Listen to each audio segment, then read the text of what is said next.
ನಮಸ್ತೆ ಮಕ್ಕಳ. ಇವತ್ತಿನ ತರಗತಿಲಿ ನಾವು ಸೌಂಡ್ ಅನ್ನೋ ಕಾನ್ಸೆಪ್ಟ್ ಬಗ್ಗೆ ಡಿಸ್ಕಸ್ ಮಾಡ್ತಾ ಹೋಗೋಣ. ಸೌಂಡ್ ಅಂತಂದ್ರೆ ಗೊತ್ತೇ ಇದೆ, ಶಬ್ದ ಅಂತ ಕನ್ನಡದಲ್ಲಿ ಹೇಳ್ತೀವಿ. ಸೌಂಡ್ ಕಾನ್ಸೆಪ್ಟ್ ತಿಳ್ಕೊಳ್ಳೋಕ್ಕೂ ಮುಂಚೆ ನಾವು ಇಲ್ಲಿ ನೋಡ್ಬೋದು ಒಂದು ಫಿಗರ್ ಇದೆ. ಈ ಫಿಗರ್ ನೋಡಿದ ತಕ್ಷಣ ನಮ್ಗೆ ಏನ್ ವರ್ಡ್ ನೆನಪಾಗುತ್ತೆ? ವೇವ್ ಅಂತ ನೆನಪಾಗುತ್ತೆ ಅಲ್ವಾ? ಹಾಗಿದ್ರೆ ವೇವ್ ಅಂತಂದ್ರೆ ಏನು ಅನ್ನೋದನ್ನ ನೋಡ್ತಾ ಹೋಗೋಣ. Wave is a disturbance or vibration that travels through a medium like air, water, or a solid, or even through the empty space, carrying energy from one place to another without transport of matter ಅಂತಿದೆ. Wave ಅಂತ ನೋಡಿದಾಗ ಅದು disturbance ಅಥವಾ vibration ಮೂಲಕ ಅದು travel ಮಾಡುವಂಥದ್ದು. Medium ಯಾವ್ದಾದ್ರು okay. ಈಗ ನಾವು 3 ಸ್ಟೇಟ್ ಆಫ್ ಮ್ಯಾಟರ್ ಗೊತ್ತಿದೆ, ಸಾಲಿಡ್, ಲಿಕ್ವಿಡ್, ಗ್ಯಾಸಿಯಸ್ ಅಂತ. ಈ ಮ್ಯಾಟರ್ ಅಲ್ಲಿ, ಈ 3 ಮ್ಯಾಟರ್ ಅಲ್ಲಿ ಯಾವ್ದಾದ್ರು ಓಕೆ. ಅಲ್ಲಿ ಏನಾಗುತ್ತೆ, ಸೌಂಡ್ ಅನ್ನೋದು ವೇವ್ ಅನ್ನೋದು ಟ್ರಾವೆಲ್ ಆಗುತ್ತೆ ಅಂತ ಹೇಳ್ತೀವಿ. ಈಗ ನೀವು ಅಬ್ಸರ್ವ್ ಮಾಡ್ಬೋದು ವೇವ್ ಹೇಗೆ ಡಿಸ್ಟರ್ಬೆನ್ಸ್ ಅಥವಾ ವೈಬ್ರೇಷನ್ ಅಂತ ನೋಡೋದಾದ್ರೆ, ಈಗ ಒಂದು ಪಾಂಡ್ ಇದೆ ಅಂತ ಅಂದ್ರೆ ಪಾಂಡ್ಗೆ ನೀವು ಸ್ಟೋನ್ ನ ಎಸಿತೀರಾ ಅನ್ಕೊಳ್ಳೋಣ. ಅಲ್ಲಿ ಏನಾಗುತ್ತೆ, ವೇವ್ ಕ್ರಿಯೇಟ್ ಆಗುತ್ತೆ ಅಲ್ವಾ? ಅದನ್ನೇ ನಾವೇನ್ ಹೇಳ್ತಾ ಹೋಗ್ತೀವಿ, ವೇವ್ ಅಂತ ಹೇಳ್ತೀವಿ. ಅದೊಂದೇ ವೇವ. ಈಗ ನಾವು ಮಾತಾಡ್ತಿದೀವಿ ಅಂತಂದ್ರೆ ಯಾವ ವೇ ನಲ್ಲಿ ಹೋಗ್ತಿರುತ್ತೆ, ಬೇರೆಯವ್ರಿಗೆ ಯಾವ ತರ ರೀಚ್ ಆಗ್ತಿರುತ್ತೆ ಅಂದ್ರೆ ಥ್ರೂ ವೇವ್ ಮೂಲಕನೇ ಕೂಡ ಬೇರೆಯವ್ರಿಗೆ ಸೌಂಡ್ ಕೂಡ ರೀಚ್ ಆಗುವಂಥದ್ದು. ಹಾಗಿದ್ರೆ ವೇವ್ ಅಲ್ಲಿ ಕೆಲವೊಂದು ಟರ್ಮ್ಸ್ ಬರ್ತಾ ಹೋಗುತ್ತೆ. ಅದು ಏನೇನು ಅಂತ ನೋಡೋಣ. ಅವಾಗ್ಲೇ ನೋಡಿದ್ವಿ, ವೇವ್ ಅಂತಂದ್ರೆ ಈ ತರ up and down curve shape ಅಲ್ಲಿ ಇರುತ್ತೆ. ಈ ವೇವ್ ಅಲ್ಲಿ ಕೆಲವೊಂದು ಟರ್ಮ್ಸ್ ಇದೆ. ಏನು? Crest, trough, amplitude, wavelength, rest position ಅಂತ. ಹಂಗಂದ್ರೆ ಏನು ಅಂತ ನೋಡೋದಾದ್ರೆ, ರೆಸ್ಟ್ ಪೊಸಿಷನ್ ಅಂತ ತಗೊಂಡಾಗ ಇಟ್ಸ್ ಎ ಈಕ್ವಿಲಿಬ್ರಿಯಂ ಲೈನ್. ಇದೇನ್ ಮಿಡಲ್ ಅಲ್ಲಿ ಇದೆ ಅಲ್ವಾ? ಈ ಮಿಡಲ್ ಲೈನ್ ನಾವು ಈಕ್ವಿಲಿಬ್ರಿಯಂ ಪೊಸಿಷನ್ ಅಥವಾ ರೆಸ್ಟ್ ಪೊಸಿಷನ್ ಅಂತ ಹೇಳ್ತಾ ಹೋಗ್ತೀವಿ. ಇಲ್ಲಿ ಕ್ರಸ್ಟ್ ಮತ್ತೆ ಟ್ರಫ್ ಅಂತ ಇದೆ. ಕ್ರಸ್ಟ್ ಮತ್ತೆ ಟ್ರಫ್ ಅಂತ ತಗೊಂಡಾಗ ಈ ಕ್ರಸ್ಟ್ ಅಂತಂದ್ರೆ ಏನಂದ್ರೆ, ಇದಕ್ಕೆ ಪಾರ್ಟಿಕಲ್ಸ್ ಏನಾಗ್ತಾ ಹೋಗುತ್ತೆ, ಮೂವ್ ಆಗ್ತಾ ಹೋಗುತ್ತೆ ಅಲ್ವಾ? ಈಗ ಪಾರ್ಟಿಕಲ್ಸ್ ಹೇಗ್ ಮೂವ್ ಆಗ್ತಿದೆ, ಅಪ್ ಅಂಡ್ ಡೌನ್ ಈ ತರ ಹೈಯೆಸ್ಟ್ ಲೋಯೆಸ್ಟ್ ಈ ತರ ಮೂವ್ ಆಗ್ತಿದೆ ಅಲ್ವಾ? ಹೈಯೆಸ್ಟ್ ಪಾಯಿಂಟ್ ಏನಿದೆ ಅಲ್ವಾ? ಹೈಯೆಸ್ಟ್ ಪಾಯಿಂಟ್ ಪಾರ್ಟಿಕಲ್ ಎಷ್ಟು ಡಿಸ್ಪ್ಲೇಸ್ ಆಗಿರುತ್ತೋ, ಪಾರ್ಟಿಕಲ್ ಈಗ ಇಲ್ಲಿಂದ ಹೀಗೆ ಡಿಸ್ಪ್ಲೇಸ್ ಆಗಿದೆ ಅಲ್ವಾ? ಅದ್ರದ್ದು ಹೈಯೆಸ್ಟ್ ಪಾಯಿಂಟ್ ಪಾಸಿಟಿವ್ ಡೈರೆಕ್ಷನ್, ಇದು ನೆಗೆಟಿವ್ ಡೈರೆಕ್ಷನ್ ಅಂತ ತಗೊಂಡಾಗ, ಪಾಸಿಟಿವ್ ಡೈರೆಕ್ಷನ್ ಅಲ್ಲಿ ಹೈಯೆಸ್ಟ್ ಪಾಯಿಂಟ್ ಗೆ ಯಾವ್ದು ಪಾರ್ಟಿಕಲ್ ರೀಚ್ ಆಗಿರುತ್ತೋ, ಎಷ್ಟು ಡಿಸ್ಪ್ಲೇಸ್ ಆಗಿರುತ್ತೋ, ಈ ಹೈಯೆಸ್ಟ್ ಪಾಯಿಂಟ್ ಗೆ ನಾವು ಕ್ರಸ್ಟ್ ಅಂತ ಹೇಳ್ತೀವಿ. ಅದೇ ರೀತಿ ಟ್ರಫ್ ಅಂತ ಬಂದಾಗ ಲೋಯೆಸ್ಟ್ ಪಾಯಿಂಟ್ ಅಂತ ಹೇಳ್ತೀವಿ. ಪಾರ್ಟಿಕಲ್ಸ್ ಈಗ ಇಲ್ಲಿಂದ ಇಲ್ಲಿಗೆ ಡಿಸ್ಪ್ಲೇಸ್ ಆಗಿದೆ ಅಲ್ವಾ? ಆ ಪಾರ್ಟಿಕಲ್ ಇಲ್ಲಿಂದ ಇಲ್ಲಿಗೆ ಡಿಸ್ಪ್ಲೇಸ್ ಆಗಿದ್ರೆ ಇದು ಲೋಯೆಸ್ಟ್ ಪಾಯಿಂಟ್. ನೆಗೆಟಿವ್ ಡೈರೆಕ್ಷನ್ ಅಲ್ಲಿ ಲೋಯೆಸ್ಟ್ ಪಾಯಿಂಟ್ ಏನಿರುತ್ತೋ ಅದನ್ನ ನಾವು ಟ್ರಫ್ ಅಂತ ಹೇಳ್ತೀವಿ. ಹೈಯೆಸ್ಟ್ ಪಾಯಿಂಟ್ ಇದ್ರೆ ಪಾಸಿಟಿವ್ ಡೈರೆಕ್ಷನ್ ಅಲ್ಲಿ ಕ್ರಸ್ಟ್ ಆಗುತ್ತೆ. ಪಾರ್ಟಿಕಲ್ ಎಷ್ಟು ಡಿಸ್ಪ್ಲೇಸ್ ಆಗಿರುತ್ತೋ ಅದರಲ್ಲಿ ಹೈಯೆಸ್ಟ್ ಪಾಯಿಂಟ್. ಇದು ಲೋಯೆಸ್ಟ್ ಪಾಯಿಂಟ್ ಯಾವ್ದಿರುತ್ತೆ ಅದಕ್ಕೆ ಟ್ರಫ್ ಅಂತ ಹೇಳ್ತೀವಿ. ಹಾಗೆ ಆಂಪ್ಲಿಟ್ಯೂಡ್, ವೇವ್ ಲೆಂತ್ ಅಂತಂದ್ರೆ ಏನು ಅಂತ ಮುಂದೆ ನೋಡ್ತಾ ಹೋಗೋಣ. ನೆಕ್ಸ್ಟ್ ಆಂಪ್ಲಿಟ್ಯೂಡ್ ಅಂತಂದ್ರೆ ಏನ್ ಹೇಳಿದ್ವಿ, the maximum displacement of particles from their equilibrium position ಅಂತ ಹೇಳ್ತೀವಿ. ಇಲ್ಲಿ ಅಬ್ಸರ್ವ್ ಮಾಡಿದ್ರೆ ಇಲ್ಲಿ ಆಂಪ್ಲಿಟ್ಯೂಡ್ಗೆ ಒಂದು ಆರೋ ಮಾರ್ಕ್ ಮಾಡಿ ತೋರಿಸಿದ್ವಿ. ಈಕ್ವಿಲಿಬ್ರಿಯಂ ಪೊಸಿಷನ್ ಅಂದ್ರೆ ರೆಸ್ಟ್ ಪೊಸಿಷನ್ ಅಲ್ವಾ? ಈ ರೆಸ್ಟ್ ಪೊಸಿಷನ್ ಇಂದ ಇಲ್ಲಿ ಮೇಲ್ಗಡೆ ಏನಾಗಿದೆ ಅಲ್ವಾ? ಮೇಲಾಗಿರ್ಬೋದು ಅಥವಾ ಕೆಳಗಡೆ ಆಗಿರ್ಬೋದು. ಇಲ್ಲಿಂದ ಇಲ್ಲಿಗೆ ಕೂಡ ಏನು ಆಂಪ್ಲಿಟ್ಯೂಡ್, ಎಷ್ಟು ಡಿಸ್ಪ್ಲೇಸ್ ಆಗಿದೆ ಪಾರ್ಟಿಕಲ್, ಎಷ್ಟು ಡಿಸ್ಪ್ಲೇಸ್ ಆಗಿದೆಯೋ ಅದನ್ನ ನಾವು ಆಂಪ್ಲಿಟ್ಯೂಡ್ ಅಂತ ಹೇಳ್ತಾ ಹೋಗ್ತೀವಿ. ಆಯ್ತಾ? ಇಲ್ಲಿ ಹೇಳಿದ್ರೆ ಮ್ಯಾಕ್ಸಿಮಮ್ ಡಿಸ್ಪ್ಲೇಸ್ಮೆಂಟ್, ಎಷ್ಟು ಮ್ಯಾಕ್ಸಿಮಮ್ ಸಾಧ್ಯನೋ ಅಷ್ಟು ಡಿಸ್ಪ್ಲೇಸ್ ಪಾರ್ಟಿಕಲ್ಸ್ ಆಗಿರುತ್ತಲ್ಲ ಈಕ್ವಿಲಿಬ್ರಿಯಂ ಪೊಸಿಷನ್ ಇಂದ, ಅಂತದನ್ನ ನಾವು ಆಂಪ್ಲಿಟ್ಯೂಡ್ ಅಂತ ಹೇಳ್ತೀವಿ. ಅದನ್ನ ಹೇಗ್ ಮೆಜರ್ ಮಾಡ್ತೀವಿ ಅಂತಂದ್ರೆ ಮೀಟರ್ ಇಂದ ಮೆಜರ್ ಮಾಡುವಂಥದ್ದು. ಹಾಗೆ ವೇವ್ ಲೆಂತ್ ಅಂತ ನೋಡಿದ್ವಿ. ವೇವ್ ಲೆಂತ್ ಅನ್ನ ನಾವು ಲ್ಯಾಂಬ್ಡಾ ಅನ್ನೋ ಸಿಂಬಲ್ ಇಂದ ಕೂಡ ಯೂಸ್ ಮಾಡ್ತೀವಿ. ವೇವ್ ಲೆಂತ್ ಅಂದ್ರೆ ಏನಪ್ಪಾ ಅಂತಂದ್ರೆ, the distance between 2 successive points that are in phase such as from one crust to the next crust in transverse wave, or one compression to the next compression in longitudinal wave measured in meters ಅಂತಿದೆ. ಈ transverse wave ಅಂದ್ರೆ ಏನು, ಲ್ಯಾಂಗಿಟ್ಯೂಡಿನಲ್ wave ಅಂದ್ರೆ, compression ಅಂದ್ರೆ ಏನು, ರೇರ್ಫ್ರಾಕ್ಷನ್ ಅಂದ್ರೆ ಅಂತ ಮುಂದೆ ಡಿಸ್ಕಸ್ ಮಾಡ್ತಾ ಹೋಗೋಣ. ಫಸ್ಟ್ ಇಲ್ಲಿ ಏನ್ ಹೇಳಿದ್ದಾರೆ, the distance between 2 successive points ಅಂತ ಇದಲ್ವಾ? ಇದು ವೇವ್ ಅಂತ ಅಲ್ಲಿ ಕನ್ಸಿಡರ್ ಮಾಡಿದ್ವಿ. ವೇವ್ ಅಂತ ಇಲ್ಲೊಂದು ಕ್ರಸ್ಟ್ ಇದೆ, ಇಲ್ಲೊಂದು ಟ್ರಫ್ಟ್ ಇದೆ. ಅಗೇನ್ ಈಗ ಬರ್ದಿದ್ದೀನಿ ಅಂದ್ರೆ, ವೇವ್ ಅಂತಂದ್ರೆ 2 ಸಕ್ಸೆಸಿವ್ ಕ್ರಸ್ಟ್ ಆಗ್ಲಿ ಅಥವಾ 2 ಸಕ್ಸೆಸಿವ್ ಟ್ರಫ್ ಅಂತನಾದ್ರೂ ಆಗಿರ್ಬೋದು. ಇಲ್ಲಿಂದ ಇಲ್ಲಿಗೆ ಡಿಸ್ಟೆನ್ಸ್ ಇದೆಯಲ್ವಾ, ಈ ಸೆಂಟರ್ ಇಂದ ಈ ಸೆಂಟರ್ ಪಾಯಿಂಟ್ ಗೆ, ಇದು ವೇವ್ ಲೆಂತ್. ಓಕೆನಾ. So in the same way ಇಲ್ಲೂ ಕೂಡ ಎರಡು ಕ್ರಸ್ಟ್ ಇದೆ ಅಲ್ವಾ. ಸೊ ಎರಡು ಕ್ರಸ್ಟ್ ನಡುವೆ ಏನ್ ಡಿಸ್ಟೆನ್ಸ್ ಇದೆ ಅಲ್ಲ, ಈ ಡಿಸ್ಟೆನ್ಸ್ ನ ಕೂಡ ನಾವು ವೇವ್ ಲೆಂತ್ ಅಂತ ಹೇಳ್ತೀವಿ. ಸೊ ಇದು ಕಂಪ್ರೆಷನ್ ರೇಫ್ರಾಕ್ಷನ್ ಮುಂದೆ ನೋಡ್ತಾ ಹೋಗೋಣ, ಅವಾಗ ಗೊತ್ತಾಗುತ್ತೆ. ಸೊ ಆಯ್ತಾ. ಸೊ ಆಂಪ್ಲಿಟ್ಯೂಡ್ ಅಂದ್ರೆ ಏನಂತ ಗೊತ್ತಾಯ್ತು, ಹಾಗೆ ವೇವ್ ಲೆಂತ್ ಅಂದ್ರೆ ಏನು ಅಂತ ಗೊತ್ತಾಯ್ತು. ಸೊ ನೆಕ್ಸ್ಟ್ ಫ್ರೀಕ್ವೆನ್ಸಿ ಅಂತ ಒಂದು ಟರ್ಮ್ ಬರುತ್ತೆ. ಸೊ ಫ್ರೀಕ್ವೆನ್ಸಿ ಅಂತಂದ್ರೆ ಏನಿಲ್ಲ, the number of waves per second. So ಒಂದು ಸೆಕೆಂಡಿಗೆ ಎಷ್ಟು ವೇವ್ಸ್ ಮೂವ್ ಆಗುತ್ತೋ ಸೊ ಅದನ್ನ ನಾವು ಫ್ರೀಕ್ವೆನ್ಸಿ ಅಂತ ಹೇಳ್ತೀವಿ. ಸೊ ಅದನ್ನ ನಾವು ಹರ್ಡ್ಸ್, ಯಾವ್ದು ಫ್ರೀಕ್ವೆನ್ಸಿಗೆ SI ಯೂನಿಟ್ ಹರ್ಡ್ಸ್ ಇಂದ ನಾವು ಮೆಜರ್ ಮಾಡುವಂಥದ್ದು ಫ್ರೀಕ್ವೆನ್ಸಿನ. ಸೊ ಈಗ ಇಲ್ಲಿ ಒಂದ್ ಏನಿದೆ, ಒಂದು ಆಸಿಲೇಷನ್ ಇಲ್ಲಿ ತೋರಿಸ್ತಿದೀನಿ, ಇಲ್ಲಿಂದ ಇಲ್ಲಿಗೆ ಒಂದ್ ಕಂಪ್ಲೀಟ್ ಸೈಕಲ್ ಆಗ್ಬೇಕು ಅಂತಂದ್ರೆ, ಸೊ ಇಲ್ಲಿಂದ ಇಲ್ಲಿಗೆ ಒಂದ್ ಸೈಕಲ್ ಅಂತ ಕರಿತೀವಿ. ಸೊ ಈ ಸೈಕಲ್ ಕಂಪ್ಲೀಟ್ ಆಗೋದ್ನೆ ನಾವ್ ಏನ್ ಹೇಳ್ತೀವಿ, ಫುಲ್ ಸೈಕಲ್ ಕಂಪ್ಲೀಟ್ ಆದ್ರೆ ಅಲ್ಲಿಗೆ period. So the period of wave is in the time it takes to complete one full cycle ಅಂತ ಹೇಳ್ತೀವಿ. ಸೊ ಇಲ್ಲಿಂದ ಇಲ್ಲಿಗೆ ಒನ್ ಫುಲ್ ಸೈಕಲ್ ಕಂಪ್ಲೀಟ್ ಆಗೋದ್ನ ನಾವು ಪೀರಿಯಡ್ ಅಂತ ಹೇಳುವಂಥದ್ದು. ಸೊ T = 1/f ಅಂತ ಅದಕ್ಕೆ ಫಾರ್ಮುಲಾ ಕೂಡ ಇದೆ. ಅದನ್ನ ಸೆಕೆಂಡ್ಸ್, SI ಯೂನಿಟ್ ಏನು ಪೀರಿಯಡ್ಗೆ ಅಥವಾ ಟೈಮ್ಗೆ ಅಂತ ತಗೊಂಡಾಗ ಸೊ ಸೆಕೆಂಡ್ಸ್ ನ ಯೂನಿಟ್ ಆಗಿ ಯೂಸ್ ಮಾಡುವಂಥದ್ದು. ಸೊ ಇದಿಷ್ಟು ಟರ್ಮ್ಸ್ ನಾವು ವೇವ್ ಅಲ್ಲಿ ನೋಡುವಂಥದ್ದು. So amplitude, wave, frequency, period, ಹಾಗೆ ಕ್ರಸ್ಟ್ ಮತ್ತೆ ಟ್ರಫ್ಟ್ ಅಂತ ನೋಡ್ತೀವಿ. ಸೊ ಈಗ ವೇವ್ ಅಂದ್ರೆ ಏನು ಅಂತ ಗೊತ್ತಾಯ್ತು. ಸೊ ಹಾಗಿದ್ರೆ ನೆಕ್ಸ್ಟ್ ನಾವು ಟೈಪ್ಸ್ ಆಫ್ ವೇವ್ಸ್ ಯಾವ್ದಿದೆ ಅನ್ನೋದ್ರ ಬಗ್ಗೆ ಡಿಸ್ಕಸ್ ಮಾಡೋಣ. ಸೊ ಟೈಪ್ಸ್ ಆಫ್ ವೇವ್ ನಲ್ಲಿ ನಾವು ಫಸ್ಟ್ ಒನ್ ನೋಡುವಂಥದ್ದು ಮೆಕ್ಯಾನಿಕಲ್ ವೇವ್ ಅಂತ ಹೇಳ್ತೀವಿ. ಸೊ ಮೆಕ್ಯಾನಿಕಲ್ ವೇವ್ ಅಂತಂದ್ರೆ ಏನಿಲ್ಲ, ಸೊ ಈ ವೇವ್ಸ್ ಏನಾದ್ರು ಟ್ರಾವೆಲ್ ಮಾಡ್ಬೇಕು ಅಂತ ಬಂದಾಗ ಇಲ್ಲಿಗೆ ಮೀಡಿಯಂ ಬೇಕಿರುತ್ತೆ. ಆಯ್ತಾ. ಮೀಡಿಯಂ ಟು ಟ್ರಾವೆಲ್ ಅಂತ ಇದೆ. ಸೊ ಮೀಡಿಯಂ ಟು ಟ್ರಾವೆಲ್ ಅಂದ್ರೆ ಮೀಡಿಯಂ ಸಾಲಿಡ್ ಆಗ್ಬೋದು, ಗೇಷಿಯಸ್, ಲಿಕ್ವಿಡ್. ಸೊ ಈ ಮೂರು ಮೀಡಿಯಂ ಇದ್ರೆ, ಈ ಮೂರು ಮೀಡಿಯಂ ಅಲ್ಲಿ ಯಾವ್ದಾದ್ರು ಓಕೆ, ಗೇಷಿಯಸ್ ಆಗಿರ್ಬೋದು, ಸಾಲಿಡ್ ಆಗಿರ್ಬೋದು, ಲಿಕ್ವಿಡ್ ಆಗಿರ್ಬೋದು. ಸೊ ಈ ಮೂರು ಮೀಡಿಯಂ ಅಲ್ಲಿ ಏನಾಗ್ತಾ ಹೋಗುತ್ತೆ, ಸೊ ಈ ವೇವ್ಸ್ ಟ್ರಾವೆಲ್ ಆಗಂತದನ್ನ ನಾವು ಮೆಕ್ಯಾನಿಕಲ್ ವೇವ್ ಅಂತ ಹೇಳ್ತೀವಿ. ಸೊ ಇದು ವ್ಯಾಕ್ಯೂಮ್ ಅಲ್ಲಿ ಮೆಕ್ಯಾನಿಕಲ್ ವೇವ್ ಟ್ರಾವೆಲ್ ಆಗುತ್ತಾ ಅಂದ್ರೆ ಇಲ್ಲ. ಸೊ ವ್ಯಾಕ್ಯೂಮ್ ಅಲ್ಲಿ ಇದಾಗಲ್ಲ, it's need a medium, because vacuum ಅಲ್ಲಿ ಅದೇ ತರ ಮೀಡಿಯಂ ಇರಲ್ಲ ಅಲ್ವಾ. ಸೊ ಮೀಡಿಯಂ ಬೇಕಿರುತ್ತೆ ಮೆಕ್ಯಾನಿಕಲ್ ವೇವ್ ಟ್ರಾವೆಲ್ ಮಾಡ್ಬೇಕು ಅಂದ್ರೆ. ಸೊ ಎಕ್ಸಾಂಪಲ್ ಸೌಂಡ್ ವೇವ್ ಮತ್ತೆ ವಾಟರ್ ವೇವ್ ಎಕ್ಸಾಂಪಲ್ ಆಗಿರುತ್ತೆ. ಸೊ ಸೆಕೆಂಡ್ ಒನ್ ಬಂದು ಎಲೆಕ್ಟ್ರೋಮ್ಯಾಗ್ನೆಟಿಕ್ ವೇವ್ ಅಂತ ಹೇಳ್ತೀವಿ. ಸೊ ಸೌಂಡ್ ಮೆಕ್ಯಾನಿಕಲ್ ವೇವ್ಗೆ ಮೀಡಿಯಂ ಇರಲೇಬೇಕು, ಸೌಂಡ್ ಟ್ರಾವೆಲ್ ಆಗ್ಬೇಕು ಅಥವಾ ಏನು ವೇವ್ಸ್ ಟ್ರಾವೆಲ್ ಆಗ್ಬೇಕು ಅಂತಂದ್ರೆ ಮೀಡಿಯಂ ಅನ್ನೋದು ಬೇಕಿರುತ್ತೆ. ಅದೇ ಎಲೆಕ್ಟ್ರೋಮ್ಯಾಗ್ನೆಟಿಕ್ ವೇವ್ಗೆ ಡಿ ನಾಟ್ ಮೀಡಿಯಂ ಅಂತ ಹೇಳ್ತೀವಿ. ಸೊ ಯಾವುದೇ ತರ ಮೀಡಿಯಂ ಅಗತ್ಯ ಇರಲ್ಲ. ಸೊ ಅದು ವ್ಯಾಕ್ಯೂಮ್ ಅಲ್ಲಿ ಕೂಡ ಟ್ರಾವೆಲ್ ಆಗುತ್ತೆ ಅಂತ ಹೇಳ್ತೀವಿ. ಸೊ ಇದಕ್ಕೆ ಎಕ್ಸಾಂಪಲ್ ಹೇಳೋದಾದ್ರೆ, ಸೊ ಲೈಟ್ ವೇವ್ಸ್ ಆಗಿರ್ಬೋದು, radio waves, X-ray waves. So ಇದೆಲ್ಲವೂ ಕೂಡ ಎಕ್ಸ್ರೇಸ್ ಎಲ್ಲ ಏನಾಗುತ್ತೆ, ಸೊ ಎಲೆಕ್ಟ್ರೋಮ್ಯಾಗ್ನೆಟಿಕ್ ವೇವ್ಸ್ಗೆ ಎಕ್ಸಾಂಪಲ್ ಆಗಿರುತ್ತೆ. ಸೊ ಮೆಕ್ಯಾನಿಕಲ್ ವೇವ್ಗೆ ಯಾವ್ದು ಮೀಡಿಯಂ ಇದ್ರೆ ಮಾತ್ರ ಟ್ರಾವೆಲ್ ಆಗುತ್ತೆ, ಎಲೆಕ್ಟ್ರೋಮ್ಯಾಗ್ನೆಟಿಕ್ ವೇವ್ಗೆ ಮೀಡಿಯಂ ಅಗತ್ಯ ಇರಲ್ಲ, ಈವನ್ ವ್ಯಾಕ್ಯೂಮ್ ಅಲ್ಲಿ ಕೂಡ ಟ್ರಾವೆಲ್ ಆಗುತ್ತೆ ಅಂತ ಹೇಳ್ಬೋದು. ಸೊ ಹಾಗೆ ಈ ಟೈಪ್ಸ್ ಆಫ್ ವೇವ್ಸ್ ನಲ್ಲಿ ಇನ್ನೂ ಟೂ ಟೈಪ್ಸ್ ಆಫ್ ವೇವ್ಸ್ ನಾವು ನೋಡ್ತಾ ಹೋಗ್ತೀವಿ. ಸೊ ಇಲ್ಲಿ ನೋಡ್ಬೋದು, ನಾನು ಅಲ್ಲೇ ಆಲ್ರೆಡಿ ಇದು ಫಸ್ಟ್ ಒನ್ ಫಿಗರ್ ನ ಹಾಕಿದ್ದೆ. ಸೊ ಇದು ಫಸ್ಟ್, ಇದು ಸೆಕೆಂಡ್ ಅಂತ ತಗೊಂಡ್ರೆ, ಸೊ ಫಸ್ಟ್ ವೇವ್ ನಲ್ಲಿ ಏನ್ ಹೇಳಿದ್ವಿ, ಸೊ ಕ್ರಸ್ಟ್ ಮತ್ತೆ ಟ್ರಫ್ ಅನ್ನೋದು ಬರುತ್ತೆ. ಆಯ್ತಾ. ಸೊ ಈ ಸೆಕೆಂಡ್ ವೇವ್ ನ ಅಬ್ಸರ್ವ್ ಮಾಡ್ಬೋದು, ಇಲ್ಲಿ ಕಂಪ್ರೆಷನ್ ಮತ್ತೆ ರೇರ್ಫ್ರಾಕ್ಷನ್ ಅಂತ ಬರುತ್ತೆ. ಸೊ ಈ ವೇವ್ ನ ನಾವೇನಂತ ಹೇಳ್ತೀವಿ ಅಂದ್ರೆ ಟ್ರಾನ್ಸ್ವರ್ಸ್ ವೇವ್ ಅಂತ ಹೇಳ್ತೀವಿ. ಆಯ್ತಾ.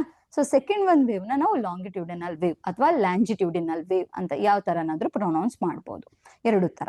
ಸೊ ಈ ವೇವ್ ಬಗ್ಗೆ ಡಿಸ್ಕಸ್ ಮಾಡ್ತಾ ಹೋಗೋಣ. ಸೊ ಲಾಂಗಿಟ್ಯೂಡಿನಲ್ ವೇವ್ ಮತ್ತೆ transverse wave.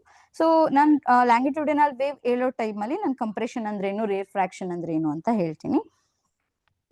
So next first one ಬಂದು ಟ್ರಾನ್ಸ್ವರ್ಸ್ ವೇವ್. ಸೊ ಈ ಟ್ರಾನ್ಸ್ವರ್ಸ್ ವೇವ್ ನಲ್ಲಿ ಏನಾಗುತ್ತೆ, ಈ transverse wave is a type of wave in which particles of a medium vibrate perpendicularly at a right angle to the direction of the wave's propagation ಅಂತಿದೆ. So ಇದರಲ್ಲಿ ನೀವು ಇಲ್ಲಿ observe ಮಾಡ್ಬೋದು figure ನ, ಇಲ್ಲಿ ವೇವ್ ಏನಾಗ್ತಿದೆ, ಟ್ರಾನ್ಸ್ಫರ್ ಆಗ್ತಿದೆ ಅಂತ ಅನ್ಕೊಂಡ್ರೆ, ಅಥವಾ ಇಲ್ಲಿ ಪಾರ್ಟಿಕಲ್ಸ್ ಮೂವ್ ಆಗ್ತಾ ಇದೆ ಹೀಗೆ. ಆಯ್ತಾ. ಇಲ್ಲಿ ಯಾವ್ದೋ ಒಂದು ಮೀಡಿಯಂ ಇದೆ, ಇಲ್ಲಿ ಒಂದು ಪಾರ್ಟಿಕಲ್ ಮೂವ್ ಆಗ್ತಿದೆ ಅಂದ್ರೆ ಯಾವ ರೀತಿ ವೈಬ್ರೇಟ್ ಆಗ್ತಿದೆ, ಇದು ಪರ್ಪೆಂಡಿಕ್ಯುಲರ್ ಅಂತ ಹೇಳಿದೆ. ಸೊ ಪರ್ಪೆಂಡಿಕ್ಯುಲರ್ ಅಂತ ಅಂದ್ರೆ ಈಗ ಒಂದು ಇಲ್ಲಿ ಈಕ್ವಿಲಿಬ್ರಿಯಂ ಲೈನ್ ಇದೆ ಅಂತ ತಗೊಂಡ್ರೆ, ಸೊ ಇಲ್ಲಿ ಈಗ ಹೋಗ್ತಿದೆ ಅಂದ್ರೆ ಈಗ ಟ್ರಾವೆಲ್ ಆಗ್ತಿದೆ, ಕೆಳಗಡೆ ಬಂದ್ರೆ ಈ ತರ ಟ್ರಾವೆಲ್ ಆಗ್ತಿದೆ. ಸೊ ಪರ್ಪೆಂಡಿಕ್ಯುಲರ್ ಆಗಿ ಏನಾಗ್ತಾ ಹೋಗ್ತಿದೆ, ಇದು ಅಂದ್ರೆ ರೈಟ್ ಆಂಗಲ್ ಕ್ರಿಯೇಟ್ ಆಗ್ತಿದೆ. ಸೊ ಈಕ್ವಿಲಿಬ್ರಿಯಂ ಲೈನ್ಗೂ ಪಾರ್ಟಿಕಲ್ಸ್ ಎಷ್ಟು ಡಿಸ್ಪ್ಲೇಸ್ ಆಗಿದೆ ಅಲ್ವಾ, ಸೊ ಅದಕ್ಕೂ ಏನಾಗ್ಬೇಕು, ಇಲ್ಲ ರೈಟ್ ಆಂಗಲ್ ಅಥವಾ ಪರ್ಪೆಂಡಿಕ್ಯುಲರ್ ಆಗಿ ಏನಾಗ್ತಾ ಹೋಗುತ್ತೆ, ಸೊ ಟ್ರಾವೆಲ್ ಮಾಡ್ತಾ ಹೋಗ್ತಾ ಇರುತ್ತೆ. ಸೊ ಟ್ರಾನ್ಸ್ಫರ್ ವೇವ್ ಅಂತ ವೇವ್ಸ್ ನ ನಾವೇನ್ ಹೇಳ್ತೀವಿ, ಟ್ರಾನ್ಸ್ಫರ್ಸ್ ವೇವ್ ಅಂತ ಹೇಳುವಂಥದ್ದು. ಸೊ ಇದಕ್ಕೆ ಎಕ್ಸಾಂಪಲ್ ಬಂದು electromagnetic waves. So electromagnetic wave ಅಂದ್ರೆ ಏನು ಅನ್ನೋದು ನಮಗೆ ಗೊತ್ತಾಗಿದೆ. ಅದಕ್ಕೆ ಯಾವುದೇ ರೀತಿ ಮೀಡಿಯಂ ಅಗತ್ಯ ಇರಲ್ಲ, ಅಂತದಕ್ಕೆ ನಾವು ಎಲೆಕ್ಟ್ರೋಮ್ಯಾಗ್ನೆಟಿಕ್ ವೇವ್ಸ್ ಅಂತ ಹೇಳ್ತೀವಿ ಅಂತ ಹೇಳಿದೆ. ಸೊ ಆಲ್ರೆಡಿ ನಾವು ಕ್ರಸ್ಟ್ ಅಂದ್ರೇನು, ಟ್ರಫ್ ಅಂದ್ರೇನು, ವೇವ್ ಲೆಂತ್ ಅಂದ್ರೇನು ಅನ್ನೋದ್ರ ಬಗ್ಗೆ ಡಿಸ್ಕಸ್ ಮಾಡಿದೀವಿ ಅಲ್ವಾ. ಸೊ ಟ್ರಾನ್ಸ್ಫರ್ಸ್ ವೇವ್ ಅಂದ್ರೆ ಏನಿಲ್ಲ, ಸೊ ಇಲ್ಲಿ ವೇವ್ ಯಾವ ರೀತಿ, ಪಾರ್ಟಿಕಲ್ಸ್ ಯಾವ ರೀತಿ ಮೂವ್ ಆಗ್ತಿರುತ್ತೆ ಅಂದ್ರೆ, ಸೊ ಪರ್ಪೆಂಡಿಕ್ಯುಲರ್ ಆಗಿ ಮೂವ್ ಆಗ್ತಿರುತ್ತೆ ಅಂತ ಹೇಳ್ತೀವಿ. ಸೊ ನೆಕ್ಸ್ಟ್ ಲಾಂಗಿಟ್ಯೂಡಿನಲ್ ವೇವ್ ಅಥವಾ ಲಾಂಜಿಟ್ಯೂಡಿನಲ್ ವೇವ್ ಅಂತ ನೋಡ್ತೀವಿ. ಸೊ ಇಲ್ಲಿ ಹೇಗೆ ವೇವ್, ಇಲ್ಲಿ ಹೇಗೆ ಪಾರ್ಟಿಕಲ್ಸ್ ಮೂವ್ ಆಗುತ್ತೆ ಅಂತ ನೋಡೋದಾದ್ರೆ, ಈ longitudinal wave is a type of wave in which particles of a medium move parallel to the direction of the wave propagation. So ಇಲ್ಲಿ ಒಂದು ವೇವ್ ಪ್ರೊಪಗೇಟ್ ಆಗ್ತಿದೆ, ಮೂವ್ ಆಗ್ತಿದೆ ಅಂತ ಅಂದ್ರೆ ಅಲ್ಲಿ ಪಾರ್ಟಿಕಲ್ಸ್ ಹೇಗೆ ಮೂವ್ ಆಗ್ತಿದೆ ಅಂದ್ರೆ ಇಲ್ಲಿ ಪ್ಯಾರಲಲ್. ಸೊ ಇಲ್ಲಿ ಪ್ಯಾರಲಲ್ ಆಗಿ ಮೂವ್ ಆಗ್ತಿದೆ ಅಲ್ವಾ, ಇಲ್ಲಿ ನೋಡಿದ್ರೆ. ಸೊ ಪರ್ಪೆಂಡಿಕ್ಯುಲರ್ ಆಗಿ ಎಲ್ಲಾಗ್ತಿತ್ತು, ಟ್ರಾನ್ಸ್ವರ್ಸ್ ವೇವ್ ನಲ್ಲಿ ಆಗುತ್ತೆ. ಬಟ್ ಲಾಂಗಿಟ್ಯೂಡಿನಲ್ ವೇವ್ ನಲ್ಲಿ ಪ್ಯಾರಲಲ್ ಆಗಿ ಏನಾಗ್ತಾ ಹೋಗುತ್ತೆ, ಪಾರ್ಟಿಕಲ್ಸ್ ಮೂವ್ ಆಗುತ್ತೆ ಅಂತ ಹೇಳ್ಬೋದು. ಸೊ ಇಲ್ಲಿ ಕಂಪ್ರೆಷನ್ ಮತ್ತೆ ರೇರ್ ಫ್ರಾಕ್ಷನ್ ಅಂತ 2 ವರ್ಡ್ಸ್ ಇದೆ. ಸೊ ಕಂಪ್ರೆಷನ್ ಅಂತಂದ್ರೆ ಏನು ಅಂತ ನೋಡೋದಾದ್ರೆ, ಸಿಂಪಲ್ ಆಗಿ ಹೇಳೋದಾದ್ರೆ, ಇದು ಕ್ರೌಡೆಡ್ ಪಾರ್ಟಿಕಲ್ಸ್ ಎಲ್ಲ ಏನಾಗಿದೆ ಇಲ್ಲಿ ಒಂದಕ್ಕೊಂದು ಅಂಟ್ಕೊಂಡಂಗೆ ಜಾಯಿನ್ ಆಗಿದೆ ಅಲ್ವಾ, ಸೊ ಕ್ರೌಡ್ ಆಗಿದೆ. ಇಂಥ ಪಾಯಿಂಟ್ ನಾವೇನ್ ಹೇಳ್ತೀವಿ, ಕಂಪ್ರೆಷನ್ ಅಂತ ಹೇಳ್ತೀವಿ. ಸೊ ಇಲ್ಲಿ ಪ್ರೆಷರ್ ಕೂಡ ಜಾಸ್ತಿ ಇರುತ್ತೆ, ಡೆನ್ಸಿಟಿ ಕೂಡ ಜಾಸ್ತಿ ಇರುತ್ತೆ, ಹೈ ಪ್ರೆಷರ್ ಹೈ ಡೆನ್ಸಿಟಿ ಅಂತ ಹೇಳ್ಬೋದು. ಇಂಥ ಕ್ರೌಡ್ ಆಗಿರುತ್ತಲ್ಲ ಪಾರ್ಟಿಕಲ್ಸ್ ಅಂತ ಜಾಗದಲ್ಲಿ. ಸೊ ಬಟ್ ಇಲ್ಲಿ ನೋಡಿದಾಗ ಪಾರ್ಟಿಕಲ್ಸ್ ಎಲ್ಲ ಹೇಗಿದೆ, ಫಾರ್ ಅಪಾರ್ಟ್ ಅಂದ್ರೆ ಸ್ವಲ್ಪ ಸ್ವಲ್ಪ ಡಿಸ್ಟೆನ್ಸ್ ನ ಮೇಂಟೈನ್ ಮಾಡ್ತಿದೆ. ಸೊ ಫ್ರೀ ಆಗಿ ಮೂವ್ ಆಗ್ತಿದೆ ಪಾರ್ಟಿಕಲ್ಸ್ ಅಲ್ವಾ. ಸೊ ಅಂತ ಸ್ಪೇಸ್ ನ ನಾವೇನ್ ಹೇಳ್ತೀವಿ, ರಿಯರ್ ಫ್ರಾಕ್ಷನ್ ಅಂತ ಹೇಳ್ತೀವಿ. ಸೊ ಇಲ್ಲಿ ಡೆನ್ಸಿಟಿ ಕೂಡ ಲೋ ಇರುತ್ತೆ, ಹಾಗೆ ಪ್ರೆಷರ್ ಕೂಡ ಲೋ ಆಗಿರುತ್ತೆ. ಸೊ ಪಾರ್ಟಿಕಲ್ಸ್ ಏನಾಗಿರುತ್ತೆ, ಫಾರ್ ಅಪಾರ್ಟ್ ಆಗಿರುತ್ತೆ. ಆದ್ರೆ ಕಂಪ್ರೆಷನ್ ಅಂತ ಬಂದಾಗ ಅಲ್ಲಿ ಕಂಬೈನ್ಡ್ ಅಥವಾ ಕ್ರೌಡೆಡ್ ಆಗಿರುತ್ತೆ ಪಾರ್ಟಿಕಲ್ಸ್ ಎಲ್ಲ. ಸೊ ಅಂತದಕ್ಕೆ ನಾವು ಕಂಪ್ರೆಷನ್ ಮತ್ತೆ ರೇರ್ ಫ್ರಾಕ್ಷನ್ ಅಂತ ಹೇಳ್ತೀವಿ. ಸೊ ವೇವ್ ಲೆಂತ್ ಅಂದ್ರೆ ಅಲ್ಲಿ ಏನ್ ನೋಡಿದ್ವಿ, ಟ್ರಾನ್ಸ್ವರ್ಸ್ ವೇವ್ ನಲ್ಲಿ 2 ಸಕ್ಸೆಸಿವ್ ಕ್ರೆಸ್ಟ್ ಆರ್ ಟ್ರಫ್, ಯಾವ್ದಾದ್ರು ಕ್ರೆಸ್ಟ್ ಆಗಿರ್ಬೋದು ಅಥವಾ ಟ್ರಫ್ಗೆ ಟ್ರಫ್ ಆಗಿರ್ಬೋದು. ಸೊ ಅಂತ ಬಿಟ್ವೀನ್ ದ ಡಿಸ್ಟೆನ್ಸ್ ಏನಿರುತ್ತೆ, ಸೊ ಅದನ್ನ ವೇವ್ ಲೆಂತ್ ತಗೊಂಡ್ವಿ. ಸೊ ಇಲ್ಲೂ ಕೂಡ ಅಷ್ಟೇ, ಎರಡು ಕಂಪ್ರೆಷನ್ ಆಗಿರ್ಬೋದು ಅಥವಾ ರೇರ್ ಫ್ರಾಕ್ಷನ್ ಆಗಿರ್ಬೋದು, ಅದ್ರ ಮಧ್ಯೆ ಏನ್ ಡಿಸ್ಟೆನ್ಸ್ ಇರುತ್ತೆ, ಸೊ ಇಲ್ಲಿಂದ ಇಲ್ಲಿಗೆ ಏನ್ ಡಿಸ್ಟೆನ್ಸ್ ಇದೆ ಅದನ್ನ ವೇವ್ ಲೆಂತ್ ಅಂತ ಹೇಳ್ತೀವಿ. ಹಾಗೆ ಇಲ್ಲಿಂದ ಇಲ್ಲಿಗೆ ಡಿಸ್ಟೆನ್ಸ್ ಏನಿರುತ್ತೆ ಕಂಪ್ರೆಷನ್ ಅಲ್ಲಿ, ಅದನ್ನ ವೇವ್ ಲೆಂತ್ ಅಂತ ಇಲ್ಲಿ ಕಂಪ್ರೆಷನ್ ಅಲ್ಲಿ ಹೇಳುವಂಥದ್ದು, ರೇರ್ ಫ್ರಾಕ್ಷನ್ ಅಲ್ಲಿ ಹೇಳುವಂಥದ್ದಾಗಿರುತ್ತೆ. ಸೊ ಇದಕ್ಕೆ ಏನ್ ಹೇಳ್ತೀವಿ, ಸೌಂಡ್ ವೇವ್ಸ್ ಎಕ್ಸಾಂಪಲ್ ಆಗಿ ತಗೊಳ್ಳೋವಂಥದ್ದು.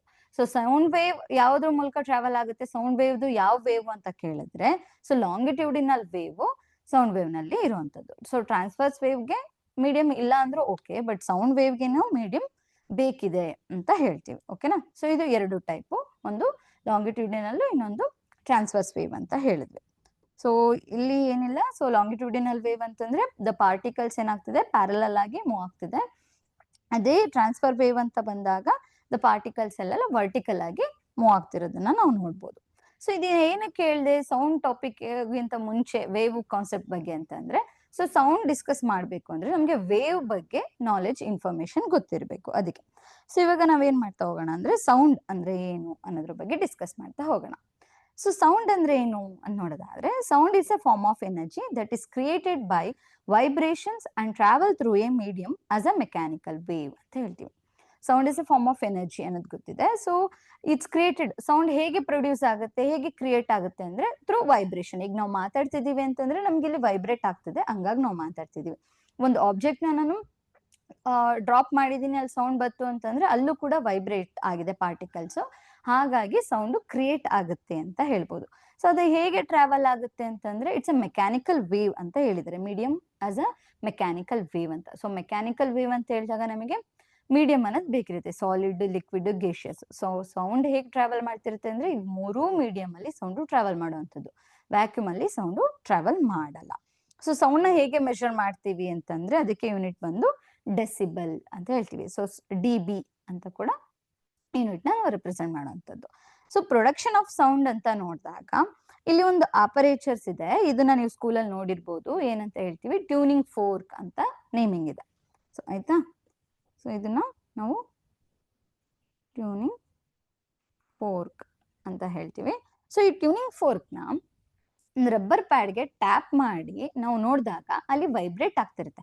ಸೊ ವೈಬ್ರೇಷನ್ ಅಂತಂದ್ರೇನು ಟು ಅಂಡ್ ಫ್ರೋ ಮೋಷನ್ ಅಂತ ಹೇಳ್ತೀವಿ, ಅಥವಾ ಬ್ಯಾಕ್ ಅಂಡ್ ಫೋರ್ತ್ ಮೋಷನ್ ಅಂತನಾದ್ರೂ ಹೇಳ್ತೀವಿ ಅಲ್ವಾ. ಸೊ ಅಲ್ಲಿ ವೈಬ್ರೇಷನ್ ಕ್ರಿಯೇಟ್ ಆಗಿರುತ್ತೆ. ಸೊ ಆ ವೈಬ್ರೇಷನ್ ಹೇಗೆ ಇರುತ್ತಪ್ಪ ಅಂತಂದ್ರೆ, ನಾವ್ ಆಗ್ಲೇ ಡಿಸ್ಕಸ್ ಮಾಡಿದ್ವಲ್ಲ ಲಾಂಗಿಟ್ಯೂಡಿನಲ್ ವೇವ್ ಅಂತ. ಸೊ ಏನಾಗ್ತಿದೆ ಇಲ್ಲಿ ಕಂಪ್ರೆಷನ್, ರೇರ್ಫ್ಯಾಕ್ಷನ್. ಸೊ ಪಾರ್ಟಿಕಲ್ಸ್ ಎಲ್ಲ ಏನಾಗ್ತಿದೆ, ಒಂದ್ಸಲ ಕಂಬೈಂಡ್ ಆಗುತ್ತೆ, ಇನ್ನೊಂದ್ಸಲ ಫಾರ್ ಅಪಾರ್ಟ್ ಆಗ್ತಾ ಹೋಗುತ್ತೆ. ಸೊ ಕಂಪ್ರೆಷನ್, ರೇರ್ಫ್ರಾಕ್ಷನ್ ಈ ರೀತಿ ವೈಬ್ರೇಟ್ ಆಗ್ತಾ ಹೋಗುತ್ತೆ. ಸೊ ಅಲ್ಲಿ ನಾವೇನ್ ಮಾಡ್ಬೋದು, ಸೌಂಡ್ ವೇವ್, ಲಾಂಗಿಟ್ಯೂಡಿನಲ್ ವೇವ್ ಅನ್ನೋದನ್ನ ನೋಡ್ಬೋದು. ಸೊ ಇನ್ನು ನೀವೆಲ್ಲ ಸಿಲ್ಕಿ ಸ್ಪ್ರಿಂಗ್ ಅಂತ ಒಂದಿದೆ. ಸೊ ಅದನ್ನ ಯೂಸ್ ಮಾಡ್ಕೊಂಡು ಕೂಡ ನಾವು ಸೌಂಡ್ ವೇವ್ ನ ನೋಡ್ಬೋದು. ಅಲ್ಲೂ ಕೂಡ ನಮ್ಗೆ ಚೆನ್ನಾಗಿ ಗೊತ್ತಾಗುತ್ತೆ ಕಂಪ್ರೆಷನ್, ರೇರ್ಫ್ರಾಕ್ಷನ್ ಹೇಗಾಗುತ್ತೆ ಅಂತ. ಸೊ ಅದು ಎಕ್ಸ್ಟೆಂಡ್ ಮಾಡಿ ಬಿಟ್ರೆ ನಮ್ಗೆ ಅಲ್ಲಿ ಅದು ವೈಬ್ರೇಟ್ ಆಗುತ್ತೆ. ಸೊ ಅವಾಗ ಅಲ್ಲಿ ನಮ್ಗೆ ಈಸಿಯಾಗಿ ಐಡೆಂಟಿಫೈ ಮಾಡ್ಬೋದು. ಓಕೆನಾ. ಸೊ ಸೌಂಡ್ ಅಂದ್ರೆ ಏನು ಅನ್ನೋದೀಗ ನಮಗೆ ಗೊತ್ತಾಯ್ತು. ಸೊ ಹಾಗೆ ವೇವ್ ನೇಚರ್ ಆಫ್ ಸೌಂಡ್ ಅಂತ ನೋಡೋದಾದ್ರೆ, so wave nature of sound ಅಂದ್ರೆ ಏನಿಲ್ಲ, ಸೊ ನಮ್ಗೆ ಮೀಡಿಯಂ ಬೇಕು ಅಂತ ಹೇಳಿದ್ವಿ ಅಲ್ವಾ. ಸೊ ಏನ್ ಹೇಳಿದ್ವಿ, ಏರ್ ಅಂತ ಇದೆ. ಏರ್ ಅಂತಂದ್ರೇನು, ಗೇಷಿಯಸ್ ಮೀಡಿಯಂ ಅಂತ ಹೇಳ್ತೀವಿ ನಾವು, ಗೇಷಿಯಸ್. ಹಾಗೆ ಲಿಕ್ವಿಡ್ ಮತ್ತೆ ಸಾಲಿಡ್. ಸೊ ಇದ್ರಲ್ಲೆಲ್ಲ ಯಾವ ವೇವ್ ವರ್ಕ್ ಆಗುತ್ತೆ, ಸೊ ಲಾಂಗಿಟ್ಯೂಡಿನಲ್, ಟ್ರಾನ್ಸ್ವರ್ಸ ಅನ್ನೋದು. ಸೊ ನಾವ್ ಆಲ್ರೆಡಿ ಹೇಳಿದೀವಿ ಲಾಂಗಿಟ್ಯೂಡಿನಲ್ ವೇವ್ ಸೌಂಡ್ ವೇವ್ ಅಂತ ಇದ್ರೆ, ಸೊ ಸೌಂಡ್ಗೆ ಲಾಂಗಿಟ್ಯೂಡಿನಲ್ ವೇವ್ ಅನ್ನೋದನ್ನ ಹೇಳಿದೀವಿ. ಸೊ ಇದನ್ ಮತ್ತೆ ಇದ್ರದ್ದು ಏನ್ ನೇಚರ್ ಇದೆ ಅನ್ನೋದನ್ನ ನೋಡೋಣ. ಸೊ ಇನ್ ಏರ್ ಅಂತ ತಗೊಂಡಾಗ sound travel as a longitudinal mechanical waves where air particles vibrate back and forth in the same direction as the wave movement. So ಇಲ್ಲೂ ಕೂಡ ಇನ್ ಏರ್ ಅಥವಾ ಗೇಷಿಯಸ್ ಮೀಡಿಯಂ ಅಲ್ಲಿ longitudinal mechanical wave ಅಂತ. So mechanical wave ಅಂದ್ರೆ medium ಬೇಕು, ಆ medium ಯಾವುದು, air medium. ಓಕೆನಾ. ಸೊ ಇಲ್ಲೂ ಕೂಡ ಲಾಂಗಿಟ್ಯೂಡಿನಲ್ ವೇವೇ ವರ್ಕ್ ಆಗುವಂಥದ್ದು.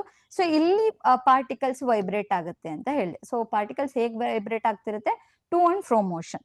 ಸೊ ಇಲ್ಲಿ ನೋಡಿದ್ರೆ ಇದು ಹಿಂಗೆ ಹೋಗುತ್ತೆ, ಹಾಗೆ ನೆಕ್ಸ್ಟ್ ಹಿಂಗೆ ಬರುತ್ತೆ. ಸೊ ಹಿಂದೆ ಮುಂದೆ ಆ ತರ ವೈಬ್ರೇಟ್ ಆಗ್ತಿರುತ್ತೆ ಆಯ್ತಾ, ಟು ಅಂಡ್ ಫ್ರೋ ಮೋಷನ್ ಆಗ್ತಿರುತ್ತೆ ಇನ್ the same direction. So wave ಹೇಗೆ ಮೂವ್ ಆಗ್ತಿರುತ್ತೋ ಹಾಗೆ ಅಲ್ಲಿ ವೈಬ್ರೇಟ್ ಆಗ್ತಿರುತ್ತೆ, ಟು ಅಂಡ್ ಫ್ರೋ ಮೋಷನ್ ಆಗ್ತಿರುತ್ತೆ. ಸೊ ಅದು ಲಾಂಗಿಟ್ಯೂಡಿನಲ್ ವೇವೇ ಹೇರ್ ಮೀಡಿಯಂ ಅಲ್ಲೂ ಕೂಡ ವರ್ಕ್ ಆಗುವಂಥದ್ದು. ಸೊ ಹಾಗಿದ್ರೆ ವಾಟರ್, ಇನ್ ವಾಟರ್ ಅಂತ ತಗೊಳ್ಬಹುದು ಅಥವಾ ಲಿಕ್ವಿಡ್ ಅಂತನಾದ್ರೂ ಹೇಳ್ಬೋದು. ಸೊ ಇನ್ ವಾಟರ್ ಅಲ್ಲಿ sound travels as a longitudinal mechanical wave but its behavior differ from that in air due to water high density and different elastic properties ಅಂತ ಹೇಳ್ತಾರೆ. ಅಂದ್ರೆ ಇಲ್ಲಿ ಏರ್ಗೂ ಮತ್ತೆ ವಾಟರ್ಗೂ ಕಂಪೇರ್ ಮಾಡೋದಾದ್ರೆ, ಸೊ ಇಲ್ಲಿ ವಾಟರ್ ಅಥವಾ ಲಿಕ್ವಿಡ್ ಅಲ್ಲೂ ಕೂಡ ಲಾಂಗಿಟ್ಯೂಡಿನಲ್ ಮೆಕ್ಯಾನಿಕಲ್ ವೇವ್ಸ್ ಮೂವ್ ಆಗುವಂಥದ್ದು. ಸೊ ಇಲ್ಲಿ ಕಂಪೇರ್ ಟು ಏರ್ ಸ್ವಲ್ಪ ಬಿಹೇವಿಯರ್ ಏನಾಗುತ್ತೆ, ಚೇಂಜಸ್ ಇರುತ್ತೆ, ಡಿಫರ್ ಇರುತ್ತೆ ಏರ್ಗಿಂತ ವಾಟರ್ ಅಲ್ಲಿ. ಅಂದ್ರೆ ಇಲ್ಲಿ ಇದು ವಾಟರ್ ಡೆನ್ಸಿಟಿ ಮೇಲೆ ಕೂಡ ಡಿಪೆಂಡ್ ಆಗುತ್ತೆ ವೇವ್ಸ್. ಹಾಗೆ ಇಲ್ಲಿ ಕೂಡ ಪ್ರಾಪರ್ಟೀಸ್ ಏನಿರುತ್ತೆ ಬೇರೆ ಬೇರೆ ಇರುತ್ತೆ. ಸೊ ಇಲ್ಲಿ ವೇವ್, ಲಾಂಗಿಟ್ಯೂಡಿನಲ್ ವೇವ್ ಬೇರೆ ತರ ಮೂವ್ ಆದ್ರೆ ಏರ್ ಮೀಡಿಯಂ ಅಲ್ಲಿ ಬೇರೆ, ವಾಟರ್ ಮೀಡಿಯಂ ಅಲ್ಲಿ ಬೇರೆ ತರ ಮೂವ್ ಆಗುತ್ತೆ. ಇದಕ್ಕೂ ಏರ್ಗೂ ಮತ್ತೆ ವಾಟರ್ಗೂ ಕಂಪೇರ್ ಮಾಡಿದ್ರೆ ಸ್ಲೈಟ್ಲಿ ಡಿಫ್ರೆಂಟ್ ಇರುತ್ತೆ ಅಂತ ಹೇಳ್ಬೋದು. ಸೊ ಇನ್ ಸಾಲಿಡ್ ಅಲ್ಲಿ ಅಂತ ಬಂದಾಗ, in sound waves in solid can be either longitudinal or transverse wave ಅಂತ ಹೇಳ್ತೀವಿ. ಸೊ ಮ್ಯಾಕ್ಸಿಮಮ್ ಏನು ಲಾಂಗಿಟ್ಯೂಡಿನಲ್ ವೇವೇ ಇರುತ್ತೆ. ಓಕೆನಾ. So some of the cases ಅಲ್ಲಿ, ಕೆಲವೊಂದು ಕೇಸಸ್ ಅಲ್ಲಿ ಮಾತ್ರ ಸೌಂಡ್ ವೇವ್ ಸಾಲಿಡ್ಸ್ ಅಲ್ಲಿ ಟ್ರಾನ್ಸ್ವರ್ಸ್ ವೇವ್ ಆಗಿ ಕೂಡ ಆಕ್ಟ್ ಮಾಡುತ್ತೆ. ಸೊ ಕೆಲವೊಂದು ಕೇಸಸ್ ಅಲ್ಲಿ ಮಾತ್ರ, ಬಟ್ ಇದು ಆಕ್ಟ್ ಆಗುವಂಥದ್ದು ಲಾಂಗಿಟ್ಯೂಡಿನಲ್ ವೇವೇ. ಸೊ ಕೆಲವೊಂದು ಸಮ್ ಕೇಸಸ್ ಅಲ್ಲಿ ಟ್ರಾನ್ಸ್ವರ್ಸ್ ವೇವ್ ಆಗಿ ಆಕ್ಟ್ ಆಗ್ತಾ ಹೋಗುತ್ತೆ. ಸೊ ಇದು ವೇವ್ ನೇಚರ್ ಆಫ್ ಸೌಂಡ್ ಅಂತ ಬಂದಾಗ ಏರ್ ಅಲ್ಲಿ, ವಾಟರ್ ಅಲ್ಲಿ, ಸಾಲಿಡ್ ಅಲ್ಲಿ ಹೇಗೆ ವೇವ್ ನೇಚರ್ ಇರುತ್ತೆ, ಯಾವ ವೇವ್ ವರ್ಕ್ ಆಗುತ್ತೆ ಅನ್ನೋದನ್ನ ನೋಡಿದ್ವಿ. ಸೊ ನೆಕ್ಸ್ಟ್ ಇದ್ರ ಬೇಸಿಸ್ ಮೇಲೆ ಅಲ್ಲಲ್ಲೇ ಕೆಲವೊಂದು ಕ್ವಶನ್ಸ್ ಇರುತ್ತೆ. So what is the unit of sound ಅಂತಿದೆ. So what is the unit of sound ಅಂತ ಬಂದಾಗ, ಸೊ ಸೌಂಡ್ ನ ನಾವು ಯಾವ್ದ್ರಿಂದ ಮೆಜರ್ ಮಾಡ್ತೀವಿ ಅಂತ ಹೇಳಿದೆ, ಸೊ ಡೆಸಿಬಲ್. ಓಕೆನಾ. So next, which type of wave in sound wave in air. So air ಅಲ್ಲಿ ಯಾವ ತರ ವೇವ್ ನ, ಸೌಂಡ್ ವೇವ್ ನ ನಾವು ನೋಡ್ತೀವಿ ಅಂತ ನೋಡೋದಾದ್ರೆ, ಯಾವ ಟೈಪ್ ಆಫ್ ವೇವ್ ನ ನೋಡ್ತೀವಿ ನಾವು, ಲಾಂಗಿಟ್ಯೂಡಿನಲ್, ಟ್ರಾನ್ಸ್ಫರ್, ಸರ್ಫೇಸ್ ಅಥವಾ ಎಲೆಕ್ಟ್ರೋಮ್ಯಾಗ್ನೆಟಿಕ್ ಅಂತಂದ್ರೆ, ಸೊ ಲಾಂಗಿಟ್ಯೂಡಿನಲ್ ವೇವ್ ನ ನಾವು ಏರ್ ಮೀಡಿಯಂ ಅಲ್ಲಿ ನೋಡುವಂಥದ್ದು. So next, speed of sound in different medium. So ಅವಾಗ್ಲಿಂದ ಮಾತಾಡ್ತಾ ಇದ್ವಿ ನಾವು ಸಾಲಿಡ್, ಲಿಕ್ವಿಡ್, ಗೇಷಿಯಸ್ ಅಂತ. ಸೊ ಆದ್ರೆ ಯಾವ್ದ್ರಲ್ಲಿ ಜಾಸ್ತಿ ಸೌಂಡ್ ಟ್ರಾವೆಲ್ ಆಗುತ್ತೆ, ಸೊ ಸಾಲಿಡ್ ಅಲ್ಲ, ಲಿಕ್ವಿಡ್ ಅಲ್ಲ, ಗೇಷಿಯಸ್ ಅಲ್ಲ ಅಂತ ನೋಡೋದಾದ್ರೆ, ಸೊ ನಮಗೆ ಸಾಲಿಡ್ ಹೇಗೆ ಇರುತ್ತೆ ಅನ್ನೋದು ಗೊತ್ತಿದೆ. ಸೊ ಅಲ್ಲೆಲ್ಲ ಪಾರ್ಟಿಕಲ್ಸ್ ಏನಾಗಿರುತ್ತೆ, ಕಂಬೈಂಡ್ ಆಗಿರುತ್ತೆ, ಕ್ಲೋಸ್ಲಿ ಪ್ಯಾಕ್ ಆಗಿರುತ್ತೆ ಅಂತ ಹೇಳ್ತೀವಲ್ವಾ. ಸೊ ಹಾಗೆ ಲಿಕ್ವಿಡ್ ಅಲ್ಲಿ, ಸೊ ಕಂಪೇರ್ ಟು ಸಾಲಿಡ್ ಏನಾಗಿರುತ್ತೆ, ಪಾರ್ಟಿಕಲ್ಸ್ ಸ್ವಲ್ಪ ಫ್ರೀ ಆಗಿರುತ್ತೆ, ಲೂಸ್ ಅರೇಂಜ್ ಆಗಿರುತ್ತೆ. ಅದೇ ರೀತಿ ಗ್ಯಾಷಿಯಸ್ ಅಂತ ಬಂದಾಗ, ಗ್ಯಾಷಿಯಸ್ ಅಲ್ಲಿ ಏನಾಗಿರುತ್ತೆ, ಪಾರ್ಟಿಕಲ್ಸ್ ಕಂಪ್ಲೀಟ್ಲಿ ರ್ಯಾಂಡಮ್ ಆಗಿ ಅರೇಂಜ್ ಆಗಿರುತ್ತೆ ಅಲ್ವಾ. ಸೊ ಇವು ಮೂರಕ್ಕೂ ಕಂಪೇರ್ ಮಾಡಿದ್ರೆ ಸೊ ಸೌಂಡ್ ಯಾವ್ದ್ರಲ್ಲಿ ಟ್ರಾವೆಲ್ ಆಗುತ್ತೆ ಜಾಸ್ತಿ ಅಂತ ನೋಡಿದಾಗ ಸೊ ಎಕ್ಸ್ಪೆರಿಮೆಂಟ್ಸ್ ಮಾಡಿ ನೋಡ್ಬೋದು ಸೌಂಡು ಜಾಸ್ತಿ ಟ್ರಾವೆಲ್ ಆಗುವಂಥದ್ದು ಸಾಲಿಡ್ ಅಂತ ಹೇಳ್ತೀವಿ. So compare to liquid gaseous ಅಂತ ನೋಡಿದಾಗ ಸಾಲಿಡ್ ಅಲ್ಲಿ ಸೌಂಡು ಜಾಸ್ತಿ ಟ್ರಾವೆಲ್ ಆಗುತ್ತೆ. ಸೊ ಅದನ್ನ ಬರೆಯೋದಾದ್ರೆ ಹೇಗೆ ಬರೀತೀವಿ ನಾವು ಅಂತ ನೋಡಿದ್ರೆ so solid is greater than liquid. So liquid ಗ್ಯಾಸ್ಗೆ ಕಂಪೇರ್ ಮಾಡಿದಾಗ ಸೊ ಗ್ಯಾಸ್ ಮೀಡಿಯಂಗಿಂತ ಲಿಕ್ವಿಡ್ ಮೀಡಿಯಂ ಅಲ್ಲಿ ಸೌಂಡು ಟ್ರಾವೆಲ್ ಜಾಸ್ತಿ ಆಗುವಂಥದ್ದು. So next greater than gas ಅಂತ ಹೇಳ್ತೀವಿ. So solid is greater than liquid is greater than gaseous ಅಂತ ಹೇಳ್ಬೋದು. ಸೊ ಸಾಲಿಡ್ ಅಲ್ಲಿ ಏನಾಗ್ತದೆ ಸೌಂಡ್ ವೇವ್ ಜಾಸ್ತಿ ಟ್ರಾವೆಲ್ ಆಗುವಂಥದ್ದು ಅಂದ್ರೆ ಕೇಳಿಸುವಂಥದ್ದು ಸೌಂಡ್ ವೇವ್ ಜಾಸ್ತಿ ಕೇಳಿಸುವಂಥದ್ದು ಎಲ್ಲಿರುತ್ತೆ ಅಂದ್ರೆ speed of the sound solid ಅಲ್ಲಿ ಅಂತ ಹೇಳ್ತೀವಿ. ಸೊ ಇದು different speed of sound in different medium ಆಯಿತು. So next which of the following conduct sound the fastest ಅಂತಿದೆ. ಸೊ ಯಾವ ಮೀಡಿಯಂ ಅಲ್ಲಿ ಯಾವ್ದು ಮೀಡಿಯಂ ಅಲ್ಲಿ ಸೌಂಡ್ ಫಾಸ್ಟ್ ಆಗಿ ಮೂವ್ ಆಗುತ್ತೆ ಅಂತ ನೋಡೋದಾದ್ರೆ ಇಲ್ಲಿ ಏನಿದೆ ಏರ್, ವಾಟರ್, ಸ್ಟೀಲ್, ವ್ಯಾಕ್ಯೂಮ್ ಅಂತ ಇದೆ ಅಲ್ವಾ. ಸೊ ಇಲ್ಲಿ ಏರ್, ವಾಟರ್, ವ್ಯಾಕ್ಯೂಮ್ ಮತ್ತೆ ಸ್ಟೀಲ್ ಅಂತ ಇದೆ. ಸೊ ಇದು ಏರ್ ಅಂತ ತಗೊಂಡಾಗ ಇದು gaseous medium. So compare solid liquid compare ಮಾಡಿದ್ರೆ ಏರ್ ಮೀಡಿಯಂ ಅಲ್ಲಿ ಜಾಸ್ತಿ ಸೌಂಡ್ ಫಾಸ್ಟ್ ಮೂವ್ ಆಗುತ್ತಾ? ಸೊ ಇಲ್ಲ. ಸೊ ವಾಟರ್ ಅಲ್ಲಿ ಲಿಕ್ವಿಡ್ ಅಲ್ಲೂ ಕೂಡ ಇಲ್ಲ. ಸೊ ಸ್ಟೀಲ್ ಅಂತಿದೆ, ವ್ಯಾಕ್ಯೂಮ್ ಅಂತಿದೆ. ಸೊ ವ್ಯಾಕ್ಯೂಮ್ ಅಲ್ಲಿ ಸೌಂಡ್ ಟ್ರಾವೆಲ್ ಆಗಲ್ಲ. So steel is nothing but solid ಅಂತ ಹೇಳ್ಬೋದಲ್ವಾ. ಸೊ ಸಾಲಿಡ್ ಮೀಡಿಯಂ ಅಲ್ಲಿ ಏನಾಗ್ತಾ ಹೋಗುತ್ತೆ ಸೌಂಡು ಫಾಸ್ಟ್ ಆಗಿ ಮೂವ್ ಆಗುತ್ತೆ ಅಂತ ಹೇಳ್ಬೋದು. ಸೊ ನೆಕ್ಸ್ಟ್ ಈ ಸೌಂಡ್ ಅಲ್ಲಿ ನಾವು ಕೆಲವೊಂದು ಟರ್ಮ್ಸ್ ನ ನೋಡ್ತೀವಿ, ಕ್ಯಾರೆಕ್ಟರಿಸ್ಟಿಕ್ಸ್ ಅಂತನಾದ್ರೂ ಇರ್ಬೋದು ಅಥವಾ ಅದ್ರದ್ದೇನು ಸೌಂಡ್ ಅಂತ ಬಂದಿದ ತಕ್ಷಣ ಕೆಲವೊಂದು ಟರ್ಮ್ಸ್ ನ ನಾವು ಯೂಸ್ ಮಾಡಿ ನೋಡ್ತೀವಿ. ಸೊ ಅದರಲ್ಲಿ ಒಂದು ಏನಂತ ಅಂದ್ರೆ ಪಿಚ್ ಅಂತ ಇದೆ. ಸೊ ಪಿಚ್ ಅಂತ ಅಂದ್ರೆ ಏನು ಅಂತ ಗೊತ್ತಾಗ್ಬೇಕಂದ್ರೆ ಸೊ ನೀವು ಪಿಚ್ ಅನ್ನೋ ಸೌಂಡ್ ನ ನೀವು ಎಲ್ಲಿ ಕೇಳಿರ್ತೀರ ಗೊತ್ತಾ? ಸೊ ಸಾಂಗ್ ಏನಾದ್ರು ಮ್ಯೂಸಿಕಲ್ ಇನ್ಸ್ಟ್ರೂಮೆಂಟ್ ಆತರ ಏನಾದ್ರು ಯೂಸ್ ಮಾಡ್ಬೇಕಾದ್ರೆ ಅಲ್ಲಿ ಹೈ ಪಿಚ್ ಅಲ್ಲಿ ಹಾಡು, ಲೋ ಪಿಚ್ ಅಲ್ಲಿ ಹಾಡು ಈ ತರದಲ್ಲಿ ನಾವು ಪಿಚ್ ಅನ್ನೋ ವರ್ಡ್ ನ ಯೂಸ್ ಮಾಡಿರ್ತೀವಿ. ಹಾಗೆ ಈಗ ಬಾಲ್ ನ ಥ್ರೋ ಮಾಡ್ಬೇಕಾದ್ರೂ ಕೂಡ ಸೊ ಕೆಳಗಿಂದ ಮೇಲೆ ಎಸಿಬೇಕಾದ್ರೂ ಅಲ್ಲೂ ಕೂಡ ಪಿಚ್ ಅನ್ನೋ ವರ್ಡ್ ನ ಯೂಸ್ ಮಾಡಿರ್ತೀವಿ. ಸೊ ಅದೇ ಸೌಂಡ್ ಅಲ್ಲಿ ಹೇಗೆ ಪಿಚ್ ನ ನಾವು ನೋಡ್ತೀವಿ ಅನ್ನೋದಾದ್ರೆ so pitch can be taken as the measure of sound frequency expressed in terms of hertz.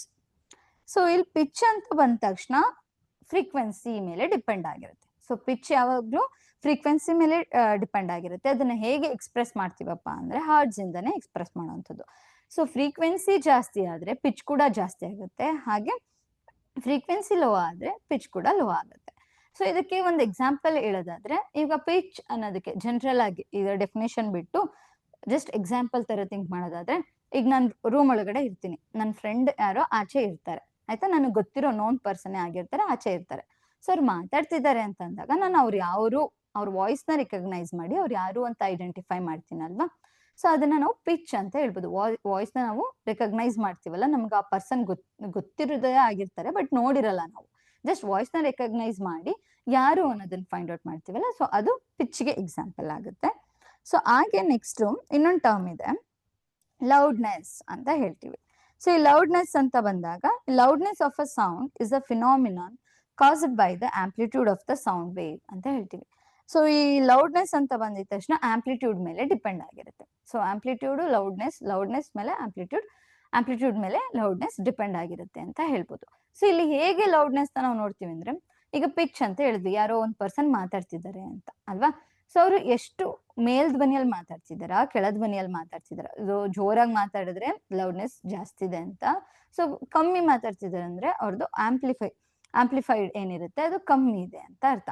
So ಈಗ ನಾವು ಪಿಚ್ ಅಂದ್ರೆ ಏನು, ಪರ್ಸನ್ ನೋಡ್ದೇನೂ ಕೂಡ ಐಡೆಂಟಿಫೈ ವಾಯ್ಸ್ ನ ರೆಕಗ್ನೈಸ್ ಮಾಡಿ ಯಾರು ಅಂತ ಕಂಡುಹಿಡಿತೀವಿ ಅಂತ ಹೇಳಿದ್ವಿ ಅಲ್ವಾ. ಸೊ ಅದೇ ರೀತಿ ಅವರು ಜೋರಾಗಿ ಮಾತಾಡಿದ್ರೆ ಸೊ ಅವ್ರದ್ದು ಆಂಪ್ಲಿಟ್ಯೂಡ್ ಅಥವಾ ಸೌಂಡ್ ಏನಿದೆ ಲೌಡ್ನೆಸ್ ಜಾಸ್ತಿ ಇದೆ ಅಂತ ಹೇಳ್ತೀವಿ. ಮೆಲ್ಲ ಮಾತಾಡ್ತಿದ್ರೆ ಅವರು ಅದು ಆಂಪ್ಲಿಟ್ಯೂಡ್ ಏನಾಗಿದೆ ಕಮ್ಮಿ ಮಾತಾಡ್ತಿದ್ದಾರೆ ಅಂತ ಹೇಳ್ತೀವಿ. ಸೊ ಅದೇ ರೀತಿ ಈಗ ಮ್ಯೂಸಿಕಲ್ ಇನ್ಸ್ಟ್ರೂಮೆಂಟ್ ಮ್ಯೂಸಿಕ್ ಇದೆ ಅಂತ ಇದ್ರೆ ನಾವು ಡಕ್ ಎಲ್ಲಾದ್ರೂ ಹಾಕಿದ್ದಾರೆ ಅಂದ್ರೆ ಅದ್ರದ್ದು ಆಂಪ್ಲಿಫೈ ಜಾಸ್ತಿ ಮಾಡು ಕಮ್ಮಿ ಮಾಡು, ವಾಲ್ಯೂಮ್ ಕೊಡೋ ಟೈಮಲ್ಲಿ ಜಾಸ್ತಿ ಮಾಡು ಕಮ್ಮಿ ಮಾಡು ಆಂಪ್ಲಿಫೈ ಅಂತ ಹೇಳ್ತಾರೆ. ಸೊ ಅಲ್ಲೆಲ್ಲ ನಾವೇನ್ ಮಾಡ್ತೀವಿ ಆಂಪ್ಲಿಟ್ಯೂಡ್ ಅನ್ನೋ ವರ್ಡ್ ನ ಯೂಸ್ ಮಾಡ್ತೀವಿ. ಸೊ ಇದು 2 ಟರ್ಮ್ಸ್ ಏನಾಗಿರುತ್ತೆ ಮೇನ್ ಆಗಿ ನಾವು ನೋಡುವಂಥದ್ದು. ಸೊ ಪಿಚ್ ಅಂತ ಬಂದಿದ ತಕ್ಷಣ ಪಿಚ್ ಫ್ರೀಕ್ವೆನ್ಸಿ ಮೇಲೆ ಡಿಪೆಂಡ್ ಆಗಿರುತ್ತೆ, ಹಾಗೆ ಲೌಡ್ನೆಸ್ ಅಂತ ಬಂದ ತಕ್ಷಣ ಇದು ಆಂಪ್ಲಿಟ್ಯೂಡ್ ಮೇಲೆ ಡಿಪೆಂಡ್ ಆಗಿರುತ್ತೆ ಅಂತ ಹೇಳ್ಬೋದು. ಸೊ ಇದು 2 ಟರ್ಮ್ಸ್ ನ ನಾವು ಪಿಚ್ ಮತ್ತೆ ಸೌಂಡ್ ಅಂತ ನೋಡುವಂಥದ್ದು. ಸೊ ನೆಕ್ಸ್ಟ್ ಕ್ಯಾರೆಕ್ಟರಿಸ್ಟಿಕ್ಸ್ ಇದೆ ಕೆಲವೊಂದು. ಸೊ ಸೌಂಡ್ ಅಲ್ಲಿ ಕ್ಯಾರೆಕ್ಟರಿಸ್ಟಿಕ್ಸ್ ನೋಡೋಕ್ಕೂ ಮುಂಚೆ ಸೊ ಇಲ್ಲೊಂದು ಕೆಲವೊಂದು ಕ್ವಶನ್ಸ್ ಇದೆ ನೋಡೋಣ. So which of the following property of the sound determine it's pitch ಅಂತಿದೆ. ಸೊ ಯಾವ ಪ್ರಾಪರ್ಟಿ ಸೌಂಡ್ ನ ಡಿಟರ್ಮೈನ್ ಮಾಡುತ್ತೆ ಪಿಚ್ ಅಲ್ಲಿ ಅಂತ ನೋಡೋದಾದ್ರೆ, ಸೊ ನಾವು ಅವಾಗಲೇ ಡಿಸ್ಕಸ್ ಮಾಡಿದ್ವಿ ಏನಂತ, ಪಿಚ್ ಅಂತ ಬಂದ್ರೆ ಇಟ್ಸ್ ಡಿಪೆಂಡ್ಸ್ ಆನ್ ಫ್ರೀಕ್ವೆನ್ಸಿ ಅಂತ. ಸೊ ಫ್ರೀಕ್ವೆನ್ಸಿ ಏನಾಗಿರುತ್ತೆ ಆನ್ಸರ್ ಆಗಿರುತ್ತೆ. ಇಲ್ಲಿ amplitude, frequency, wave length, velocity ಇದೆ. ಸೊ ಫ್ರೀಕ್ವೆನ್ಸಿ ಆಗಿರುತ್ತೆ. ಸೊ ಅದೇ ರೀತಿ ಏನಾದ್ರು what is the primary factor that affects the loudness of the sound. So loudness of the ಸೌಂಡ್ಗೆ ಪ್ರೈಮರಿ ಫ್ಯಾಕ್ಟರ್ ಏನು ಅಫೆಕ್ಟ್ ಮಾಡುತ್ತೆ ಅಂತಂದ್ರೆ, ಎಫೆಕ್ಟ್ಸ್ ಯಾವುದು ಅಂದ್ರೆ ಇಟ್ಸ್ ಆಂಪ್ಲಿಟ್ಯೂಡ್ ಅಂತ ಹೇಳ್ಬೋದು. ಸೊ ಇದು ಲೌಡ್ನೆಸ್ ಅಂತ ಬಂದ ತಕ್ಷಣ ಆಂಪ್ಲಿಟ್ಯೂಡ್, ಪಿಚ್ ಅಂತ ಬಂದ್ರೆ ಫ್ರೀಕ್ವೆನ್ಸಿ, ಇದೆರಡು ಟರ್ಮ್ ನೆನಪಿದ್ರೆ ನಾವು ನೋಡ್ಬೋದು. ಸೊ ನೆಕ್ಸ್ಟ್ ಕ್ಯಾರೆಕ್ಟರಿಸ್ಟಿಕ್ಸ್ ನೋಡೋದಾದ್ರೆ, so characteristics of sound waves ಅಂತ ನೋಡ್ತೀವಿ. ಸೊ ನಾವು ಲೈಟ್ ಅಲ್ಲೂ ಕೂಡ ಏನು ರಿಫ್ಲೆಕ್ಷನ್ ಅನ್ನೋದನ್ನ ನೋಡ್ತೀವಿ ಅಲ್ವಾ. ಸೊ ಲೈಟ್ ವೇವ್ಸ್ ಅಲ್ಲಿ ರಿಫ್ಲೆಕ್ಷನ್ ಅಂತ ಹೇಗ್ ನೋಡ್ತೀವಿ, ರಿಫ್ಲೆಕ್ಷನ್ ಆಫ್ ಲೈಟ್ ಅಂತ ಹೇಳ್ತೀವಲ್ವಾ. ಸೊ ಏನಂತ ಹೇಳ್ತೀವಲ್ಲಿ, ಸೊ ಲೈಟ್ ಕೂಡ ಏನಾಗ್ತಿರುತ್ತೆ, ಸೊ ಒಂದು ಆಬ್ಜೆಕ್ಟ್ಗೆ ಇನ್ಸಿಡೆಂಟ್ ಮಾಡಿ ರಿಫ್ಲೆಕ್ಟ್ ಆಗುವಂಥದ್ದು ಅಲ್ವಾ. ಸೊ ಬೌನ್ಸ್ ಬ್ಯಾಕ್ ಅಂತ ಶಾರ್ಟ್ ಆಗಿ ನಾವು ಹೇಳೋಂಥದ್ದು ಈಸಿಯಾಗಿ. ಸೊ ಲೈಟ್ ಹೇಗೆ ಬೌನ್ಸ್ ಬ್ಯಾಕ್ ಆಗುತ್ತೋ ಇನ್ the same way sound waves ಕೂಡ ಬೌನ್ಸ್ ಬ್ಯಾಕ್ ಆಗುತ್ತೆ. ಸೊ ಇಲ್ಲಿ ಹೇಗಾಗತ್ತೆ ಅನ್ನೋದನ್ನ ನೋಡೋಣ. When a sound wave strikes a hard surface, it changes its direction and goes back to the same medium. This phenomenon is called reflection of sound ಅಂತ ಹೇಳ್ತೀವಿ. So light ಹೇಗೆ ಒಂದ್ ಕಡೆ ಏನಾಗುತ್ತೆ ಸ್ಟ್ರೈಕ್ ಮಾಡಿ ಅದೇ ಮೀಡಿಯಂ ಅಲ್ಲಿ ಆಚೆ ಬರುತ್ತೋ, ಅದೇ ಆಂಗಲ್ ಅಲ್ಲಿ ರಿಫ್ಲೆಕ್ಟ್ ಆಗುತ್ತೋ, ಬೌನ್ಸ್ ಬ್ಯಾಕ್ ಆಗುತ್ತೋ, ಇನ್ ದ ಸೇಮ್ ವೇ ಸೊ ಇಲ್ಲೂ ಕೂಡ ಸೌಂಡ್ ವೇವ್ಸ್ ಅಲ್ಲಿ ಆಗ್ತಿದೆ. ಸೊ ಇಲ್ಲಿ ಒಂದು ವುಡ್ ಬಾರ್ ಇದೆ, ಇಲ್ಲಿ ಸೌಂಡ್ ವೇವ್ ಏನಾಗಿದೆ ಈ ಟ್ಯೂಬ್ ಮೂಲಕ ಹಿಟ್ ಮಾಡ್ತಿದೆ ವುಡ್ ಬಾರ್ ಅಥವಾ ಯಾವ್ದಾದ್ರು ಒಂದು ಹಾರ್ಡ್ ಸರ್ಫೇಸ್, ವುಡ್ ಬಾರ್ ಅಂತ ತಗೊಂಡಿದೀವಿ ಇಲ್ಲಿ, ಹಾರ್ಡ್ ಸರ್ಫೇಸ್ ಸ್ಟ್ರೈಕ್ ಮಾಡಿ ಅದೇನಾಗ್ತಿದೆ ರಿಫ್ಲೆಕ್ಟ್ ಆಗ್ತಿದೆ, ಸೌಂಡ್ ವೇವ್ ಇಲ್ಲಿ ರಿಫ್ಲೆಕ್ಟ್ ಆಗ್ತಿದೆ ಅದೇ ಆಂಗಲ್. ಸೊ ಇನ್ಸಿಡೆಂಟ್ ಆಯ್ತು, ರಿಫ್ಲೆಕ್ಟ್ ಆಯ್ತು, ಸೊ ಇನ್ಸಿಡೆಂಟ್ ರಿಫ್ಲೆಕ್ಟ್ ಅಂತ. ಸೊ ಸೇಮ್ ಲೈಟ್ ಅಲ್ಲಿ ಹೇಗ್ ನೋಡ್ತೀವಿ ಅದೇ ರೀತಿ ಸೌಂಡ್ ವೇವ್ ಅಲ್ಲೂ ನೋಡುವಂಥದ್ದು. ಸೊ ಇದೊಂದು ಎಕ್ಸ್ಪೆರಿಮೆಂಟ್ ಆಪರೇಚರೇ ಇದೆ. ಸೊ ರಿಫ್ಲೆಕ್ಷನ್ ಆಫ್ ಸೌಂಡ್ ಅನ್ನೋದು ಒಂದು ಇನ್ಸ್ಟ್ರೂಮೆಂಟೇ ಇದೆ. ಸೊ ಆ ಇನ್ಸ್ಟ್ರೂಮೆಂಟ್ ನಿಮ್ ಸ್ಕೂಲ್ಸ್ ಅಲ್ಲಿ ಇದ್ರೆ ನೀವು ಬೇಕಾದ್ರೆ ಟ್ರೈ ಮಾಡ್ಬೋದು ಆ ಎಕ್ಸ್ಪೆರಿಮೆಂಟ್ ನ. ಸೊ ಸೌಂಡ್ ವೇವ್ ಹೇಗೆ ಟ್ರಾವೆಲ್ ಹೋಗಿ ಒಂದು ವುಡನ್ ಪೀಸ್ಗೆ ಅಥವಾ ಯಾವ್ದಾದ್ರು ಒಂದು ಸಾಲಿಡ್ ಸರ್ಫೇಸ್ಗೆ ಸ್ಟ್ರೈಕ್ ಮಾಡಿ ರಿಟರ್ನ್ ಬರುತ್ತೋ ಒಂದು ಹಾರ್ಡ್ ಸರ್ಫೇಸ್ಗೆ, ಸೊ ಅದ್ ಸೇಮ್ ಆಂಗಲ್ ಅಲ್ಲೇ ಅದು ರಿಫ್ಲೆಕ್ಟ್ ಆಗುತ್ತೆ. ಸೊ ಅದನ್ನ ಬೌನ್ಸ್ ಬ್ಯಾಕ್, ಸೌಂಡ್ ಅಲ್ಲೂ ಕೂಡ ಬೌನ್ಸ್ ಬ್ಯಾಕ್ ನ ನಾವು ನೋಡ್ಬೋದು. So next refraction of sound waves. So in the same way light waves ಅಲ್ಲೂ ಕೂಡ, ಲೈಟ್ ಅಲ್ಲೂ ಕೂಡ ಏನಾಗುತ್ತೆ ರಿಫ್ರಾಕ್ಷನ್ ಆಫ್ ಲೈಟ್ ಅಂತ ನೋಡ್ತೀವಿ. ಅಲ್ಲಿ ಏನಾಗುತ್ತೆ ಬೆಂಡ್ ಆಗುತ್ತೆ ಅಲ್ವಾ. ಸೌಂಡ್ಸ್ ಏನಾಗ್ತಾ ಹೌದು, ಲೈಟ್ ಏನಾಗುತ್ತೆ ಬೆಂಡ್ ಆಗುತ್ತೆ. ಯಾವ್ದಾದ್ರು ಒಂದು ಗ್ಲಾಸ್ ಜಾರಿಗೆ ನಾವು ಈಗ ನೀರ್ ಫಿಲ್ ಮಾಡಿ ಪೆನ್ಸಿಲ್ ಏನಾದ್ರು ಇಟ್ರೆ ಅಲ್ಲಿ ಏನಾಗುತ್ತೆ ನಮ್ಗೆ ಬೆಂಡ್ ಆಗಿರೋ ತರ ಕಾಣಿಸುತ್ತೆ ಅಲ್ವಾ. ಸೊ ಲೈಟ್ ಹೇಗ್ ಬೆಂಡ್ ಆಗಿದೆ ಅನ್ನೋದನ್ನ ಆ ತರ ನೋಡ್ತೀವಿ. So in the same way ಇಲ್ಲಿ ರಿಫ್ರಾಕ್ಷನ್ ಆಫ್ ಸೌಂಡ್ ವೇವ್ಸ್ ಅಲ್ಲಿ ಹೇಗೆ ನೋಡ್ಬೋದು ಅಂತ ನೋಡೋದಾದ್ರೆ, refraction of sound is the bending of sound waves as they travel through different mediums or layers of the same medium that have different temperature ಅಂತಿದೆ. So ಇಲ್ಲೂ ಕೂಡ sound ಏನಾಗ್ತಿದೆ bend ಆಗುತ್ತೆ ಯಾವಾಗ ಬೇರೆ ಮೀಡಿಯಮ್ಸ್ ಅಲ್ಲಿ ಅಥವಾ ಲೇಯರ್ಸ್ ಅಲ್ಲಿ ಟೆಂಪರೇಚರ್ ಚೇಂಜ್ ಆದಂಗೆ ನಮಗೆ ಏನಾಗ್ತಾ ಹೋಗುತ್ತೆ, ಸೊ ಮೀಡಿಯಂ ಚೇಂಜ್ ಆಗ್ತಾ ಹೋಗುತ್ತೆ ಅಂದ್ರೆ ಸೊ ಟೆಂಪರೇಚರ್ ಚೇಂಜ್ ಆಗ್ತಾ ಹೋದಂಗೆ ಡಿಫ್ರೆಂಟ್ ಮೀಡಿಯಂ, ಡಿಫ್ರೆಂಟ್ ಲೇಯರ್ ಅಲ್ಲಿ ಸೌಂಡ್ ಕೂಡ ಏನಾಗುತ್ತೆ ಬೆಂಡ್ ಆಗ್ತಾ ಹೋಗುತ್ತೆ. ಸೌಂಡ್ ವೇವ್ಸ್ ಏನಾಗುತ್ತೆ ಬೆಂಡ್ ವೇವ್ ಆಗುತ್ತೆ. ಸೊ ಇಲ್ಲಿ ನೋಡ್ಬೋದು 2 ಪಿಕ್ಚರ್ಸ್ ಇದೆ. During day the air near ground, so ಏನಾಗಿರುತ್ತೆ ಗ್ರೌಂಡ್ ಗೆ ನಿಯರ್ ಆಗಿರುತ್ತೆ, is warmer than the air above. So below air ಏನಾಗಿರುತ್ತೆ ಮಾರ್ನಿಂಗ್ ಟೈಮು ವಾರ್ಮ್ ಆಗಿರುತ್ತೆ. ಸೊ ಮೇಲ್ಗಡೆ ಅಪ್ಪರ್ಗಿಂತ ಬಿಲೋನಲ್ಲಿ ಹಾಟ್ ಇರುತ್ತೆ ಆಯ್ತಾ. ಸೊ ಅವಾಗ ಸೌಂಡ್ ವೇವ್ ಹೇಗಾಗತ್ತೆ ಅಂದ್ರೆ ಬೆಂಡ್, ಅಂದ್ರೆ ಕರ್ವ್ ಶೇಪ್ ಅಲ್ಲಿ ಈ ತರ ಬೆಂಡ್ ಆಗಿ ಟ್ರಾವೆಲ್ ಮಾಡ್ತಿರುತ್ತೆ. ಸೊ ಈಗ ನಾವು ಮಾತಾಡಿದ್ವಿ ಅಂದ್ರೆ ಮಾರ್ನಿಂಗ್ ಟೈಮ್ ಇದು ಬೆಂಡ್ ಆಗಿ ಸ್ವಲ್ಪ ಹೋಗ್ತಾ ಇರುತ್ತೆ ಡೌನ್ವರ್ಡ್ ಅಲ್ಲಿ. ಅದೇ ಡ್ಯೂರಿಂಗ್ ನೈಟ್ ಟೈಮ್ ಏನಾಗುತ್ತೆ ಅಂತಂದ್ರೆ the air near the ground is cooler the above the sound bends downwards. Sound ಏನಾಗ್ತಿದೆ ಇಲ್ಲಿ ಈ ತರ ಬೆಂಡ್ ಆಗ್ತಿದೆ. ಸೊ ಡ್ಯೂರಿಂಗ್ ನೈಟ್ ಟೈಮ್ ಏನಾಗುತ್ತೆ ಡೌನ್ವರ್ಡ್ ಆಗಿರುತ್ತೆ. ಸೊ ಇದು ಮಾರ್ನಿಂಗ್ ಟೈಮ್ ಏನಾಗುತ್ತೆ ಅಪ್ವರ್ಡ್ ಅಲ್ಲಿ ಸೌಂಡ್ ವೇವ್ ಬೆಂಡ್ ಆಗಿರುತ್ತೆ ಅಂತ ಹೇಳ್ಬೋದು. ಸೊ ಈ ರೀತಿ ಏನಾಗ್ತಾ ಹೋಗುತ್ತೆ ಸೌಂಡ್ ವೇವ್ಸ್ ರಿಫ್ರಾಕ್ಷನ್ ಆಗ್ತಾ ಹೋಗುತ್ತೆ. ಸೊ ರಿಫ್ರಾಕ್ಷನ್ ಇನ್ ಸೇಮ್ ಹೇಗೆ ಲೈಟ್ ಅಲ್ಲಿ ಬೌನ್ಸ್ ಬ್ಯಾಕ್ ಬೆಂಡಿಂಗ್ ಆಗುತ್ತೋ ಸೊ ಈ ಸೌಂಡ್ ಅಲ್ಲೂ ಕೂಡ ಹಾಗೆ ಆಗುತ್ತೆ. ಸೊ ನೆಕ್ಸ್ಟ್ ಥರ್ಡ್ ಒನ್ ಬಂದು ಎಕೋ ಅಂತ ನೋಡ್ತೀವಿ. ಸೊ ಎಕೋ ಅಂತಂದ್ರೆ ಏನು, ನಾವು ಈಗ ಎಲ್ಲಾದ್ರೂ ನಿಂತ್ಕೊಂಡು ಕೂಗ್ತೀವಿ ಅನ್ಕೊಳ್ಳಿ. ಸೊ ಕೂಗ್ದಾಗ ಏನಾಗುತ್ತೆ ನಮ್ ಸೌಂಡು ನಮ್ಗೆ ರಿಪೀಟ್ ಕೇಳಿಸ್ತಾ ಹೋಗುತ್ತೆ ಅಲ್ವಾ. ಸೊ ಹೇಗ್ ಕೇಳಿಸುತ್ತೆ ಅಂತ ನೋಡೋದಾದ್ರೆ an echo is a repetition of sound due to reflection ಅಂತ ಹೇಳ್ಬೋದು. ಸೊ ಸೌಂಡ್ ಹೋಗಿ ಏನಾಗುತ್ತೆ, ಇಲ್ಲಿ ಸೌಂಡ್ ಸೋರ್ಸ್ ಏನಿದೆ ಒರಿಜಿನಲ್ ಸೌಂಡ್ ಹೋಗಿ ಒಂದು ಆಬ್ಜೆಕ್ಟ್ಗೆ ಟಚ್ ಆಗುತ್ತೆ, ಹಿಟ್ ಆಗುತ್ತೆ ಆಯ್ತಾ.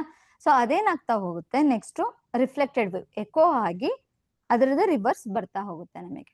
ಸೊ ನಾವೇನ್ ಕೂಗಿರ್ತೀವಿ ಅದು ನಮ್ಗೆ ರಿವರ್ಸ್ ಕೇಳಿಸ್ತಾ ಹೋಗುತ್ತೆ. ಸೊ ನಮ್ಗೆ ಅದು ರಿವರ್ಸ್ ಎಷ್ಟು ಸೆಕೆಂಡ್ಸ್ಗೆ ಕೇಳಿಸುತ್ತಪ್ಪ, ಎಷ್ಟು ಸೆಕೆಂಡ್ಸ್ಗೆ ನಮ್ಗೆ ಸೆನ್ಸೇಷನ್ ಆಗುತ್ತೆ ನಮ್ಮ ಬ್ರೈನ್ಗೆ ಅಂತ ಅಂದ್ರೆ, ಸೊ ನಿಯರ್ಲಿ 0.1 ಸೆಕೆಂಡ್ಸ್ ಅಲ್ಲಿ, ಸೊ 1 ಸೆಕೆಂಡ್ ಅಲ್ಲ 0.1 ಸೆಕೆಂಡ್ಸ್ ಅಲ್ಲಿ ನಮಗೆ ನಮ್ದು ಎಕೋ ಸೌಂಡ್ ಏನ್ ರಿಫ್ಲೆಕ್ಷನ್ ಆಗಿರುತ್ತಲ್ವಾ ಸೌಂಡು, ಸೊ ಆ ಎಕೋ ಸೌಂಡ್ ನಮಗೆ ಕೇಳಿಸ್ತಾ ಹೋಗುತ್ತೆ. ಸೊ 0.1 ಸೆಕೆಂಡ್ಸ್ ಅಲ್ಲಿ ನಮಗೆ ಎಕೋ ಸೌಂಡ್ ರೀಚ್ ಆಗುತ್ತೆ, ಸೆನ್ಸ್ ಆಗುತ್ತೆ ಅಂತ ಹೇಳ್ಬೋದು. ಸೊ ಇದು ಮೂರು ಬಂದು characteristics. So reflection of sound wave, refraction of sound waves, ಹಾಗೆ ಎಕೋ, ಈ ಮೂರನ್ನು ಕೂಡ ನಾವು ಕ್ಯಾರೆಕ್ಟರಿಸ್ಟಿಕ್ಸ್ ಆಗಿ ನೋಡ್ತೀವಿ. So next an eco is heard when the reflected sound reaches the ear after. So ನಾವು ಒಂದು ರಿಫ್ಲೆಕ್ಟೆಡ್ ಒಂದು ವೇವ್ ಒಂದು ಸೌಂಡ್ ರಿಫ್ಲೆಕ್ಟ್ ಆಗ್ತಿದೆ ಅಂದ್ರೆ ಎಷ್ಟು ಸೆಕೆಂಡ್ಸ್ ಆದ್ಮೇಲೆ ನಾವು ಎಕೋ ಸೌಂಡ್ ನ ಸೆನ್ಸೇಷನ್ ಮಾಡ್ಕೋತೀವಿ ಅಂತ ನೋಡೋದಾದ್ರೆ, ನಾವು ಪ್ರೀವಿಯಸ್ ಅಲ್ಲಿ ಆಲ್ರೆಡಿ ಡಿಸ್ಕಸ್ ಮಾಡಿದ್ವಿ, ಎಷ್ಟು 0.1 ಸೆಕೆಂಡ್ಸ್ ಅಲ್ಲಿ ನಾವು ನಮಗೆ ಎಕೋ ಸೌಂಡ್ ಸೆನ್ಸೇಷನ್ ಆಗುತ್ತೆ ಅಂತ ಹೇಳ್ತೀವಿ ಅಲ್ವಾ. ಸೊ ನೆಕ್ಸ್ಟ್ ಬಂದು ರೇಂಜ್ ಆಫ್ ಇಯರಿಂಗ್ ಅಂತಿದೆ. ಸೊ ರೇಂಜ್ ಆಫ್ ಇಯರಿಂಗ್ ಅಲ್ಲಿ ನಾವು ಮೇನ್ ಆಗಿ 3 ಟೈಪ್ಸ್ ನ ನೋಡ್ತೀವಿ.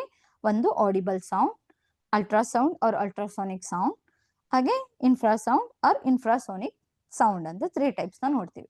ಸೊ ಇಲ್ಲಿ ಮೇನ್ ಆಗಿ ಹ್ಯೂಮನ್ ಹಿಯರಿಂಗ್ ನ ಇಟ್ಕೊಂಡಿರೋಂಥದ್ದು, ನಾವು ಬೇಸ್ ಆಗಿ ಹ್ಯೂಮನ್ ಹಿಯರಿಂಗ್ ನ ಬೇಸ್ ಆಗಿ ಇಟ್ಕೊಂಡು ಅಲ್ಟ್ರಾಸೌಂಡ್ ಮತ್ತೆ ಇನ್ಫ್ರಾಸೌಂಡ್ ನ ಡಿಫ್ರೆನ್ಸ್ ನೋಡ್ತಾ ಹೋಗೋಣ. ಸೊ ಆಡಿಬಲ್ ಸೌಂಡ್ ಅಂತ ಇದೆ. ಆಡಿಬಲ್ ಸೌಂಡ್ ಅಂತ ಬಂದಾಗ ಅದು the typical human being range is from 20 hertz to 20 kilo hertz ಅಥವಾ 20,000 ಹರ್ಟ್ಸ್ ಅಂತ ಹೇಳ್ತೀವಿ. ಅಂದ್ರೆ ನಾರ್ಮಲ್ ಹ್ಯೂಮನ್ ಬೀಯಿಂಗ್ ನಾವೆಲ್ಲ ಏನಿದೀವಿ, ನಮ್ಗೆ ಸೌಂಡು ಎಷ್ಟು ರೇಂಜ್ ಅಲ್ಲಿ ಇದ್ದಾಗ, ಎಷ್ಟು ಫ್ರೀಕ್ವೆನ್ಸಿ ಇದ್ದಾಗ ಕೇಳಿಸುತ್ತಪ್ಪ ಅಂತಂದ್ರೆ 20 ಹರ್ಟ್ಸ್ ಆಯ್ತಾ. ಸೊ 20 ಹರ್ಟ್ಸ್ ಗಿಂತ ಬಿಲೋ ಇದ್ರೂ ಕೂಡ ಕೇಳಿಸಲ್ಲ ನಮಗೆ. ಹಾಗೆ 20 ಕಿಲೋ ಹರ್ಟ್ಸ್ ಗಿಂತ ಹೈ ಆದ್ರೆ ನಮ್ಗೆ ಇಯರ್ ಇಂಪೇರ್ಮೆಂಟ್ ಕೂಡ ಆಗ್ಬೋದು ಆಯ್ತಾ. ಅದು ಹೆವಿ ಹಾರ್ಶ್ ಫೀಲ್ ಆಗುತ್ತೆ ನಮಗೆ ಆಯ್ತಾ. So human hearing normal typical normal human being range ಎಷ್ಟಿರುತ್ತಪ್ಪ ಅಂದ್ರೆ audible sound 20 hertz to 20 kilo hertz ಅಷ್ಟು ನಾವು ಸೌಂಡ್ ನ ಆಡಿಬಲ್ ಮಾಡ್ಬೋದು. ಅದೇ ಅಲ್ಟ್ರಾಸೌಂಡ್ ಅಂತ ನೋಡಿದಾಗ ಅಥವಾ ಅಲ್ಟ್ರಾಸೋನಿಕ್ ಸೌಂಡ್ ಅಂತ ನೋಡಿದಾಗ is refers to sound waves with frequencies higher than the upper limit of human hearing ಅಂತಿದೆ. ಸೊ ಅಪ್ಪರ್ ಲಿಮಿಟ್ ಅಂದ್ರೆ ನಮ್ದು lower limit 20 hertz, upper limit ಅಂದ್ರೆ 20 ಕಿಲೋ ಹರ್ಟ್ಸ್ ಅಲ್ವಾ. ಸೊ 20 ಕಿಲೋ ಹರ್ಟ್ಸ್ ಗಿಂತ ಎಬೋ ಇರುತ್ತಂತೆ human hearing ಏನ್ upper limit ಇದೆ, ಅದಕ್ಕಿಂತ ಎಬೋ ಇದ್ರೆ ಅದನ್ನ ಅಲ್ಟ್ರಾ ಸೌಂಡ್ ಅಂತ ಹೇಳ್ತೀವಿ. ಸೊ ಅಂದ್ರೆ ಎಬೋ 20 ಕಿಲೋ ಹರ್ಟ್ಸ್ ಅಂತ ಯಾವ್ದಾವ್ದೆಲ್ಲ ಸೌಂಡ್ಸ್ ಬರುತ್ತೋ, ಸೊ ಆ ಸೌಂಡ್ಸ್ ನೆಲ್ಲ ನಾವು ಅಲ್ಟ್ರಾ ಸೌಂಡ್ ಅಥವಾ ಅಲ್ಟ್ರಾಸೋನಿಕ್ ಸೌಂಡ್ ಅಂತ ಹೇಳ್ತೀವಿ. ಸೊ ಅದು ಯಾರಿಗೆ ಆಡಿಬಲ್ ಆಗುತ್ತೆ, ಯಾರಿಗೆ ರೀಚ್ ಆಗುತ್ತೆ ಅಂತ ನೋಡೋದಾದ್ರೆ ಮೆಡಿಕಲ್ ಇಮೇಜಿಂಗ್ ಅಂತಿದೆ. ಸೊ ಅಲ್ಲಿ ಮೆಡಿಕಲ್ ರಿಲೇಟೆಡ್ ಏನಿರುತ್ತೆ ಅಲ್ಲಿ ಈ ಸೌಂಡ್ಸ್ ನ ಯೂಸ್ ಮಾಡ್ತಾರೆ. ಜೊತೆಗೆ ಡಾಲ್ಫಿನ್ಸ್ ಮತ್ತೆ ಬ್ಯಾಟ್ಸ್. ಸೊ ಡಾಲ್ಫಿನ್ ಬ್ಯಾಟ್ಸ್ ಏನಿದೆ, ಸೊ ಈ ಡಾಲ್ಫಿನ್ ಬ್ಯಾಟ್ಸ್ ಗೆ compare to human being, so ಅವರಿಗೆ ಜಾಸ್ತಿ ಇಯರಿಂಗ್ ಆಡಿಬಲ್ ಸೌಂಡ್ ಜಾಸ್ತಿ ಇರುತ್ತೆ ಆಯ್ತಾ. ಹ್ಯೂಮನ್ ಗಿಂತ ಡಾಲ್ಫಿನ್ ಅಥವಾ ಬ್ಯಾಟ್ಸ್ ಗೆ ಜಾಸ್ತಿ ಇಯರಿಂಗ್ ಇರುತ್ತೆ ಅಂತ ಹೇಳ್ಬೋದು. ಸೊ ಹಾಗೆ ನೆಕ್ಸ್ಟ್ ಇನ್ಫ್ರಾಸೌಂಡ್ ಅಂತಿದೆ ಅಥವಾ ಇನ್ಫ್ರಾಸೋನಿಕ್ ಸೌಂಡ್ ಅಂದ್ರೆ refers to sound waves with frequency below the range of human hearing. So below the range of human hearing ಅಂತಂದ್ರೆ ಒಂದು 20 ಹರ್ಟ್ಸ್ ಶುರು ಆಗುವಂಥದ್ದು. 20 ಹರ್ಟ್ಸ್ ಅಂದ್ರೆ 20 ಕಿಲೋ ಹರ್ಟ್ಸ್. ಎಬೋ ಇದ್ರೆ ಅಲ್ಟ್ರಾಸೌಂಡ್ ಅಂತ ಹೇಳ್ತೀವಿ. ಬಿಲೋ ಅಂತ ಬಂದಾಗ 20 ಹರ್ಟ್ಸ್ ಗಿಂತ ಕಮ್ಮಿ ಇತ್ತು ಅಂದ್ರೆ, ಸೊ 20 ಹರ್ಟ್ಸ್ ಗಿಂತ ಕಮ್ಮಿ ಇತ್ತು ಅಂದ್ರೆ ಅಂತದ್ನ ನಾವು ಇನ್ಫ್ರಾಸೌಂಡ್ ಅಂತ ಹೇಳ್ತೀವಿ. ಸೊ ಅದೆಲ್ಲಿ ನೋಡ್ತೀವಿ ಅಂದ್ರೆ ಅರ್ತ್ ಕ್ವಾಕ್ಸ್ ಅಂತಿದೆ. ಸೊ ಈಗ ಭೂಕಂಪ ತರದೆಲ್ಲ ಆಗ್ತಿದೆ ಅಂದ್ರೆ ಕೆಲವೊಂದು ಸಿಂಪ್ಟಮ್ಸ್ ನಮಗೆ ಗೊತ್ತಾಗಲ್ಲ, ಬಟ್ ಕೆಲವೊಂದು ಅನಿಮಲ್ಸ್ ಬರ್ಡ್ಸ್ ಗೆ ಅದು ಸೆನ್ಸೇಷನ್ ಆಗುತ್ತೆ. ಸೊ ಅಲ್ಲಿ ಬಿಲೋ 20 ಹರ್ಟ್ಸ್ ಅಷ್ಟು ಏನಾಗ್ತಿರುತ್ತೆ, ಅಲ್ಲಿ ಇಯರಿಂಗ್ ಸೌಂಡ್ ಏನಿರುತ್ತೆ ಅಲ್ಲಿ ಟ್ರಾವೆಲ್ ಆಗ್ತದಂಥದ್ದು, ಅದು ಇನ್ಫ್ರಾಸೌಂಡ್ ಅಂತ ಹೇಳ್ತೀವಿ. ಹಾಗೆ ಬೀದು ವೈಬ್ರೇಷನ್. ಸೊ ಅದು ವಿಂಗ್ಸ್ ಇದೆ ಅಲ್ವಾ, ಸೊ ಜೇನ್ ಉಳಿದು ವಿಂಗ್ಸ್ ಬಡ್ಕೊಂತಿರುತ್ತಲ್ಲ, ವೈಬ್ರೇಟ್ ಆಗ್ತಿರುತ್ತಲ್ಲ, ಸೊ ಅದ್ರದ್ದು ನಮಗೆ ಅಷ್ಟು ಸೌಂಡ್ ನಮಗ್ ಗೊತ್ತೇ ಆಗಲ್ಲ. ಎಲ್ಲ ಒಟ್ಟಿಗೆ ಸೌಂಡ್ ಮಾಡಿದ್ರಷ್ಟೇ ನಮಗೆ ಹನಿ ಬೀದು ವೈಬ್ರೇಷನ್ ವಿಂಗ್ಸ್ ಕೇಳಿಸೋಂಥದ್ದು. ಅದೇ ಒಂದು ಬಿ ಮಾಡ್ತಿದೆ ಅಂತ ಅಂದ್ರೆ, ವೈಬ್ರೇಟ್ ಮಾಡ್ತಿದೆ ಅಂತಂದ್ರೆ ಅದು ನಮ್ಗೆ ಅಷ್ಟು ಕೇಳಿಸೋದೇ ಇಲ್ಲ. ಸೊ ಅದು ಎಷ್ಟಿರುತ್ತೆ ಅಂದ್ರೆ ಬಿಲೋ 20 ಹರ್ಟ್ಸ್ ಅಷ್ಟು ವೈಬ್ರೇಟ್ ಆಗ್ತಿರುತ್ತೆ, ಅಥವಾ ಸೌಂಡ್ ಇಯರಿಂಗ್ ಸೌಂಡ್ ಅದ್ರದ್ದು ಬಿಲೋ 20 ಹರ್ಟ್ಸ್ ಇರುತ್ತೆ. ಸೊ ರೇಂಜ್ ಆಫ್ ಇಯರಿಂಗ್ ಅಲ್ಲಿ 3 ಟೈಪ್ಸ್: ಆಡಿಬಲ್ ಸೌಂಡ್, ಅಲ್ಟ್ರಾಸೌಂಡ್, ಇನ್ಫ್ರಾಸೌಂಡ್ ಅಂತ ನೋಡಿದ್ವಿ. ಸೊ ಇದರಲ್ಲಿ ಎಬೋ ಇತ್ತು ಅಂದ್ರೆ ಹ್ಯೂಮನ್ ಹಿಯರಿಂಗ್ ಇಂತ ಎಬೋ ಇತ್ತು ಅಂದ್ರೆ ಅಲ್ಟ್ರಾಸೌಂಡ್, ಸೊ ಬಿಲೋ ಇತ್ತು ಅಂದ್ರೆ ಇನ್ಫ್ರಾಸೌಂಡ್ ಅಂತ ಹೇಳ್ತೀವಿ. ಸೊ ಅದ್ರ ರಿಲೇಟೆಡ್ ಕ್ವಶನ್ಸ್ ನೋಡೋದಾದ್ರೆ, what is the range of human hearing? So human hearing range ಎಷ್ಟಿದೆ ಅಂತ ನೋಡೋದಾದ್ರೆ ನಮಗೆ ಗೊತ್ತಿದೆ. So 1 hertz to 10K hertz ಇಲ್ಲ, 50 ಹರ್ಟ್ಸ್ ಟು 10K ಹರ್ಟ್ಸ್ ಇಲ್ಲ, ಹಾಗೆ 100 ಹರ್ಟ್ಸ್ ಟು 100 ಕಿಲೋ ಹರ್ಟ್ಸ್ ಅಂದ್ರೆ ಇಲ್ಲ. ಸೊ ನಮ್ಮ ಹಿಯರಿಂಗ್ ಎಷ್ಟು ಆಡಿಬಲ್ ಸೌಂಡ್ ಏನಿದೆ ಹ್ಯೂಮನ್ ಹಿಯರಿಂಗ್ಗೆ ಅಂತಂದ್ರೆ 20 ಹರ್ಟ್ಸ್ ಟು 20 ಕಿಲೋ ಹರ್ಟ್ಸ್ ಅಂತ ಹೇಳ್ಬೋದು. So next, which of the following frequency is considered ultrasonic ಅಂತಿದೆ. ಸೊ ಅಲ್ಟ್ರಾಸೋನಿಕ್ ಗೆ ಏನು ಎಬೋ 20 ಕಿಲೋ ಹರ್ಟ್ಸ್ ಅಂತ ಹೇಳೋದು. ಸೊ ಆಪ್ಷನ್ಸ್ ಅನ್ನೆಲ್ಲ ಇದೆ, ಇಲ್ಲಿ 15 ಕಿಲೋ ಹರ್ಟ್ಸ್ ಇದೆ, ಸೊ ಇದು ಎಬೋ 20 ಇಲ್ಲ, ಸೊ 21 ಇದೆ, ಸೊ ಇದು ಆಗ್ಬೋದು. ಸೊ 1000 ಹರ್ಟ್ಸ್ ಅಂತ, 1000 ನಥಿಂಗ್ ಬಟ್ 1K ಹರ್ಟ್ಸ್ ಅಂತ ಹೇಳ್ಬೋದು. ಸೊ 1K ಹರ್ಟ್ಸ್ ಇಲ್ಲ, ಸೊ 20 ಕಿಲೋ ಹರ್ಟ್ಸ್ ಅಂತಾನಿದೆ. ಸೊ ಎಕ್ಸಾಕ್ಟ್ಲಿ 20 ಕಿಲೋ ಹರ್ಟ್ಸ್ ಅಲ್ಲ, ಸೊ ಎಬೋ 20 ಕಿಲೋ ಗಿಂತ ಎಬೋ ಇರೋದನ್ನ ನಾವು ಅಲ್ಟ್ರಾಸೋನಿಕ್ ಅಂತ ಹೇಳೋದ್ರಿಂದ, ಸೊ ಇಲ್ಲಿ B is the correct option ಅಂತ ಹೇಳ್ಬೋದು. ಸೊ ನೆಕ್ಸ್ಟ್ ಈಗ ನಾವು ಏನ್ ನೋಡಿದ್ವಿ, human hearing, range of hearing ಬಗ್ಗೆ ಡಿಸ್ಕಸ್ ಮಾಡಿದ್ವಿ. ಸೊ ನೆಕ್ಸ್ಟ್ ಮ್ಯಾಥಮೆಟಿಕಲ್ ರಿಲೇಶನ್ಶಿಪ್ ಅಂತಿದೆ. ಸೊ ಈ ಮ್ಯಾಥಮೆಟಿಕಲ್ ರಿಲೇಶನ್ಶಿಪ್ ಅಲ್ಲಿ ಸೊ 3 ಟರ್ಮ್ ಇದೆ. So V equals F into lambda ಅಂತ. ಸೊ ವಿ ಅಂದ್ರೆ ಏನು, ಇಲ್ಲಿ ಸ್ಪೀಡ್ ಆಫ್ ಸೌಂಡ್ ಅಂತ ಹೇಳ್ತೀವಿ. ಸೊ ನೆಕ್ಸ್ಟ್ ಪ್ರಾಬ್ಲಮ್ಸ್ ಏನಾದ್ರು ಮಾಡ್ಬೇಕು ಅಂತಂದ್ರೆ ಈ ರಿಲೇಶನ್ಶಿಪ್ ಏನಿದೆ ಇದು ನಮಗೆ ಯೂಸ್ ಆಗ್ತಾ ಹೋಗುತ್ತೆ. ಸೊ ವಿ ಅಂದ್ರೆ speed of sound, so F ಅಂತ ಬಂದಾಗ frequency of sound waves, so lambda ಅಂತ ನೋಡಿದಾಗ wave length of sound waves ಅಂತ ಹೇಳ್ತೀವಿ. ಸೊ ಈಗ ಇದೊಂದೇ ಫಾರ್ಮುಲಾದಲ್ಲಿ ನಾವು speed of a sound speed find out ಮಾಡಬಹುದು, ಅಥವಾ ಫ್ರೀಕ್ವೆನ್ಸಿ ಕೊಟ್ಟಿಲ್ಲ ಅಂದ್ರೆ ಫ್ರೀಕ್ವೆನ್ಸಿ ಫೈಂಡ್ ಔಟ್ ಮಾಡೋಕೆ ಯೂಸ್ ಮಾಡ್ಕೋಬಹುದು, ಹಾಗೆ ವೇವ್ ಲೆಂತ್ ಗೊತ್ತಿಲ್ಲ ಅಂದ್ರೆ ವೇವ್ ಲೆಂತ್ ಕೂಡ ಫೈಂಡ್ ಔಟ್ ಮಾಡಬಹುದು. ಸೊ ಇದೊಂದು ಫಾರ್ಮುಲಾ ಇಂದ, ಓಕೆನಾ. ಸೊ ಇದು ಮ್ಯಾಥಮೆಟಿಕಲ್ ರಿಲೇಶನ್ಶಿಪ್ ಅಂತ ಹೇಳುವಂಥದ್ದು. ಸೊ ಹಾಗೆ ಇನ್ನೊಂದು ಬೇಸಿಕ್ ರಿಲೇಶನ್ಶಿಪ್ ಅಂತ ಇದೆ. ಸೊ ಇದರಲ್ಲಿ ಏನ್ ನೋಡ್ತೀವಿ ಅಂದ್ರೆ, the speed of sound we in a gas is directly proportional to the square root of its absolute temperature T, the mathematically is expressed as ಅಂತಿದೆ. ಸೊ ಅಂದ್ರೆ ಇಲ್ಲಿ speed of sound in gaseous medium ಅಲ್ಲಿ ಇದ್ದಾಗ V ಅಂತ ಏನ್ ಹೇಳ್ತೀವಿ, speed of sound is directly proportional to the absolute temperature, square root of the absolute temperature ಅಂತ ಹೇಳ್ತೀವಿ. So V proportional to square root of T ಅಂತ ಹೇಳ್ತೀವಿ. ಇದನ್ನ ಏನಾದ್ರೂ ಈ ರಿಲೇಶನ್ಶಿಪ್ ನ ನಮಗೆ, ಈಗ ಸ್ಪೀಡ್ ಆಫ್ ಸೌಂಡ್ ನಮಗೆ ಮಲ್ಟಿಪಲ್ ಇರುತ್ತೆ ಅನ್ಕೊಳ್ಳಿ, so double speed of sound ಇದ್ದು ಡಬಲ್ ಟೆಂಪರೇಚರ್ ಇದ್ದಾಗ ಈ ಎಕ್ಸ್ಪ್ರೆಷನ್ ನ ಸೊ ಯಾವ ರೀತಿ ನಾವು ಯೂಸ್ ಮಾಡ್ಕೊಂಡು ನಾವು ಫಾರ್ಮುಲಾ ರೀತಿ ಬರ್ಕೊಂತೀವಿ ಅಥವಾ ಯಾವ ರೀತಿ ಎಕ್ಸ್ಪ್ರೆಸ್ ಮಾಡ್ತೀವಿ ಅಂತ ನೋಡೋದಾದ್ರೆ, ಈಗ 2 ಸ್ಪೀಡ್ ಆಫ್ ಸೌಂಡ್ ಇತ್ತು ಅಂತ ಅನ್ಕೊಳ್ಳೋಣ. ಸೊ ಅವಾಗ ಏನ್ ಮಾಡ್ಬೋದು ನಾವು, V1 by V2 is equals square root of T1 by T2 ಅಂತ ಬರ್ಕೋಬೇಕಾಗತ್ತೆ. ಸೊ ಯಾವ್ದಾದ್ರು ನಮ್ಗೆ 2 ಸ್ಪೀಡ್ ಆಫ್ ಸೌಂಡ್, ಯಾವ್ದಾದ್ರು ಆಬ್ಜೆಕ್ಟ್ ಏರ್ ಮೀಡಿಯಂ ಅಲ್ಲಿ ಹೇಗೆ, ಸಾಲಿಡ್ ಮೀಡಿಯಂ ಅಲ್ಲಿ ಹೇಗೆ, ಈ ರೀತಿ ಏನಾದ್ರು ಕೊಟ್ರೆ ಸೊ ಈ ರೀತಿ ಫಾರ್ಮುಲಾನ ನಾವು ಎಕ್ಸ್ಪ್ರೆಸ್ ಮಾಡ್ಕೊಂಡು ಯೂಸ್ ಮಾಡ್ಬೇಕಾಗತ್ತೆ. So V1 by V2 equals square root of T1 by T2. So ಇದೆರಡು ಫಾರ್ಮುಲಾನ ನಾವು ಯೂಸ್ ಮಾಡ್ಕೊಂಡು ಪ್ರಾಬ್ಲಮ್ ನ ಸಾಲ್ವ್ ಮಾಡ್ತಾ ಹೋಗ್ಬೋದು. ಸೊ ಇಲ್ಲಿ ಹೇಳಿದೆ ನಾನು, ಪ್ರಾಬ್ಲಮ್ಸ್ ನೋಡೋದಾದ್ರೆ ನಾವು ಏನ್ ಮಾಡ್ಬೋದು, two sounds wave have frequencies of 500 hertz and 700 hertz. If the speed of sound in air is 350 meter per second, what is the difference in their wavelength ಅಂತಿದೆ. ಸೊ ಅಂದ್ರೆ ಏನು, ಇಲ್ಲಿ 2 ಸೌಂಡ್ ವೇವ್ಸ್ ಇದೆ, have a frequency, 2 sound waves frequencies ನ ಕೊಟ್ಟಿದ್ದಾರೆ, ಇನ್ನು 500 hertz ಮತ್ತೆ 700 hertz ಅಂದ್ರೆ ಎಫ್ ಫ್ರೀಕ್ವೆನ್ಸಿ ನಮಗೆ ಕೊಟ್ಟಿದ್ದಾರೆ. If the speed of sound in air is, speed of sound ಕೂಡ ಕೊಟ್ಟಿದ್ದಾರೆ ಹೇರ್ ಅಲ್ಲಿ 350 ಮೀಟರ್ ಪರ್ ಸೆಕೆಂಡ್ ಅಂತ.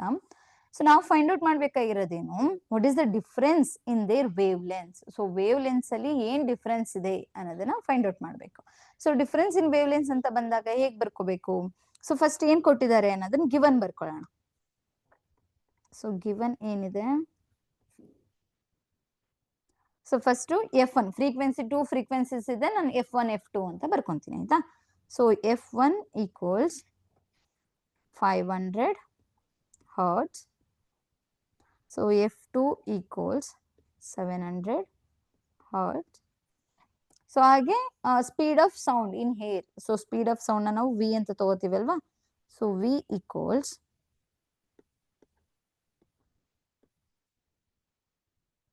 So V equals 350 meter per second.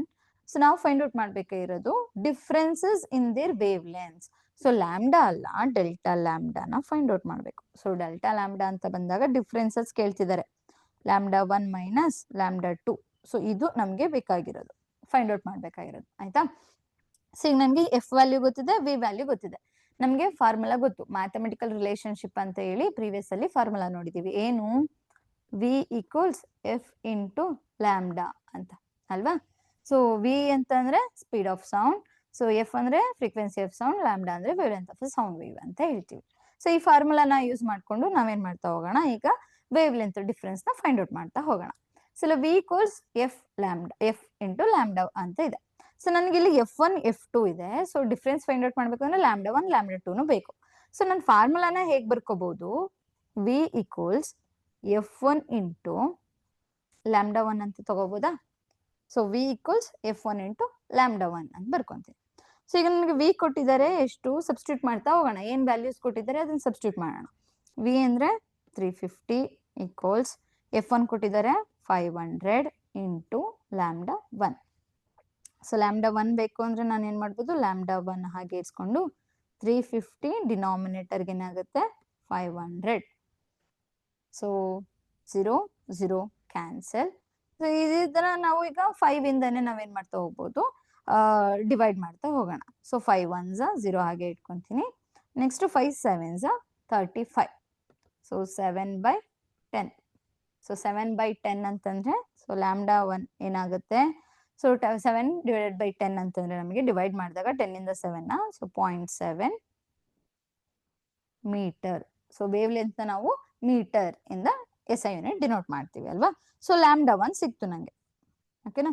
So ಹಾಗೆ ನಂಗೆ ಈಗ ಲ್ಯಾಂಬ್ಡಾ 2 ಬೇಕು. ಸೊ ಲ್ಯಾಂಬ್ಡಾ 1 ಸಿಕ್ತು. So V equals F2 into lambda 2. So F2 into lambda 2 ಅಂದ್ರೆ F2 ಎಷ್ಟಿದೆ 700. ಸೊ ವಿ 350 700 ಇಂಟು ಏನಾಗುತ್ತೆ ಲ್ಯಾಂಬ್ಡಾ 2 ಹಾಗೆ ಇಟ್ಕೊಂತೀನಿ. ಸೊ ಲ್ಯಾಂಬ್ಡಾ 2 ಈಕ್ವಲ್ಸ್ ಏನಾಯ್ತು 350/700. ಸೊ ಕ್ಯಾನ್ಸಲ್ ಆಯ್ತು 0 0. ಸೊ 35/70 ಇದೆ. ಸೊ 35/70 ಅಂದ್ರೆ 7 1s ಕ್ಯಾನ್ಸಲ್ ಆಯ್ತಾ? ಸೊ 0 ಹಾಗೆ ಇಟ್ಕೊಂಡಿದೀನಿ, ಅಥವಾ 7 10s ಅಂತನಾದ್ರೂ ಹಾಕೋಬಹುದು ನೀವು. So 7 5s 35. So lambda 2 is equal to 5/10 ಆಯ್ತು. So lambda 2 equals 5/10. 10 ಇಂದ 5 ನ ಡಿವೈಡ್ ಮಾಡಿದ್ರೆ ಎಷ್ಟು ಬರುತ್ತೆ ನಮಗೆ 0.5 ಮೀಟರ್. ಸೊ ಈಗ ನನಗೆ ಲ್ಯಾಂಬ್ಡಾ 1 ಲ್ಯಾಂಬ್ಡಾ 2 ಎರಡು ಸಿಕ್ತು. ಇವಾಗ ನಾವು ಡಿಫ್ರೆನ್ಸಸ್ ಫೈಂಡ್ ಔಟ್ ಮಾಡ್ಬೋದಲ್ವಾ? So wave length, difference of wave length ಅಂತ ಕೇಳಿರೋದ್ರಿಂದ so delta lambda equals lambda 1 minus lambda 2. So lambda 1 ಎಷ್ಟಿದೆ 0.7 minus 0.5. So 0.2 meter. So differences ಎಷ್ಟಿದೆ, ಸೊ 0.2 ಮೀಟರ್ ಅಷ್ಟು ಡಿಫ್ರೆನ್ಸಸ್ ನಾವು ನೋಡ್ತೀವಿ. ಸೊ ಇಲ್ಲಿ ಆಪ್ಷನ್ ಯಾವ್ದಾಗುತ್ತೆ, option 2, option A is the correct answer, 0.2 meter. So ನಾವು ವೇವ್ ಲೆಂತ್ ಡಿಫ್ರೆನ್ಸ್ ನ find out ಮಾಡಿದ್ವಿ. ಸೊ ಈಗ ಒಂದ್ ವೇವ್ ಲೆಂತ್ ಕೊಟ್ಟಿಲ್ಲ ಅಂದ್ರೆ ನಾವೇನ್ ಮಾಡ್ಬೋದು, ಲ್ಯಾಂಬ್ಡಾ 1 ಲ್ಯಾಂಬ್ಡಾ 2 ಈ ತರ ಯೂಸ್ ಮಾಡ್ಕೊಂಡು ಫೈಂಡ್ ಔಟ್ ಮಾಡ್ಬೋದು. ಸೊ ಈ ರೀತಿ ನಾವು ಡಿಫ್ರೆನ್ಸಸ್ ನ ಫೈಂಡ್ ಔಟ್ ಮಾಡಿದ್ವಿ. ಆಯ್ತಾ? ಸೊ ಇದು ಬರ್ಕೊಂಡಿಲ್ಲ ಅಂದ್ರೆ ಸ್ಕ್ರೀನ್ ಶಾಟ್ ತಗೊಳ್ಳಿ. ಸೊ ನೆಕ್ಸ್ಟ್ ಈ ಪ್ರಾಬ್ಲಮ್ ಏನಿದೆ, ಈ ಪ್ರಾಬ್ಲಮ್ ನೀವೇ ಸಾಲ್ವ್ ಮಾಡಿ, ಸ್ಕ್ರೀನ್ ಶಾಟ್ ತಗೊಳ್ಳಿ ಈ ಪ್ರಾಬ್ಲಮ್ ಕೂಡ. ನೆಕ್ಸ್ಟ್ ಒಂದು ಪ್ರಾಬ್ಲಮ್ ಇದೆ. Two sound waves have wavelength of 0.8 meter and 0.4 meter respectively. If both travel through the same medium, speed equals 320 meter per second. What is the difference in the frequencies ಅಂತಿದೆ.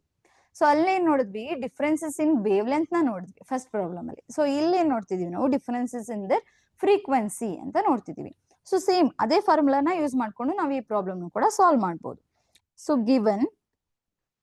Given ಏನಿದೆ, so given ಅಲ್ಲಿ ಏನೇನಿದೆ ಅಂತ ಬರ್ಕೊಳ್ಳೋಣ.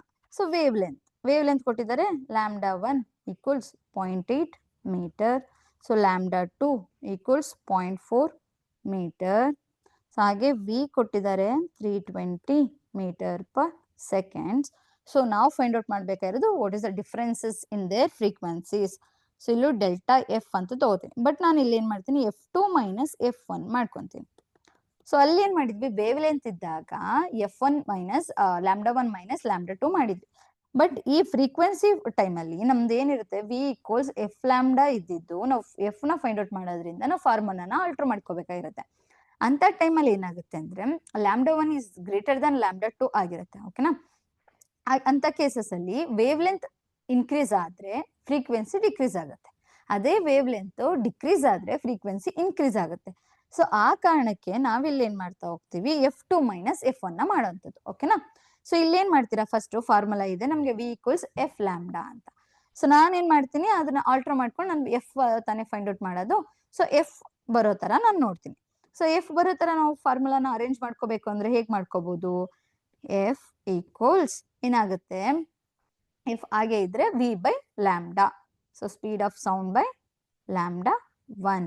So F1 equals V by λ1 ಅಂತ ಬರ್ಕೋಬಹುದು. So we ಎಷ್ಟಿದೆ ನನಗೆ 320 V ಇದೆ. ಸೊ λ1 ಎಷ್ಟಿದೆ 0.8 λ1 ಇದೆ.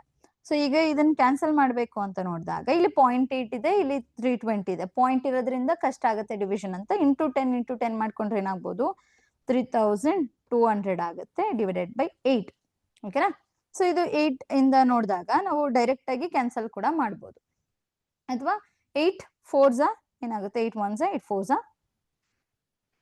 32. ಸೊ 400 ಅಷ್ಟೇ ಬರೆದ್ರೆ ಸಾಕಾ ಫ್ರೀಕ್ವೆನ್ಸಿ ಇರೋದು. ಸೊ ಫ್ರೀಕ್ವೆನ್ಸಿ ಅಂತಂದ್ರೆ ಅದಕ್ಕೆ ಎಸ್ ಐ ಯೂನಿಟ್ ಏನಿದೆ, ಹರ್ಟ್ಸ್.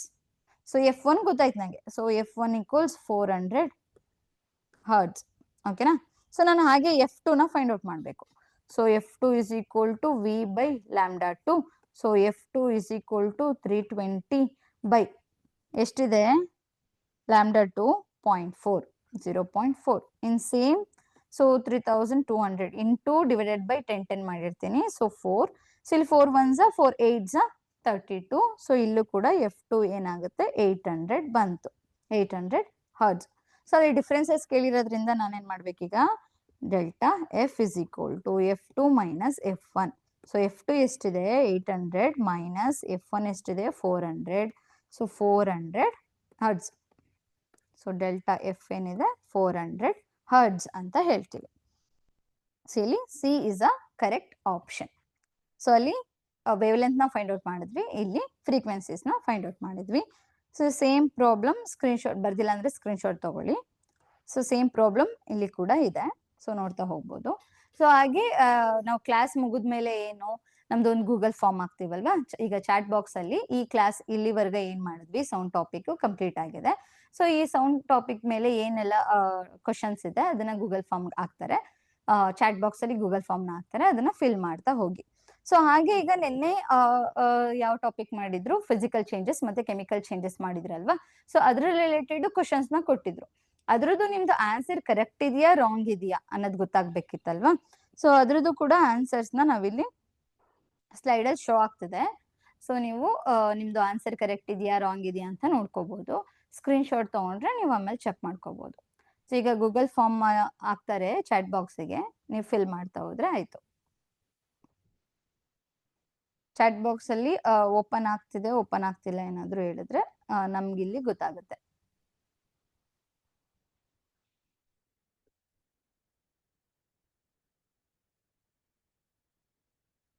ಇದು ನಿನ್ನೆ ಕ್ಲಾಸ್ದು ಆನ್ಸರ್ಸ್ ಕರೆಕ್ಟ್ ಇದೆಯಾ ರಾಂಗ್ ಇದೆಯಾ ಅಂತ.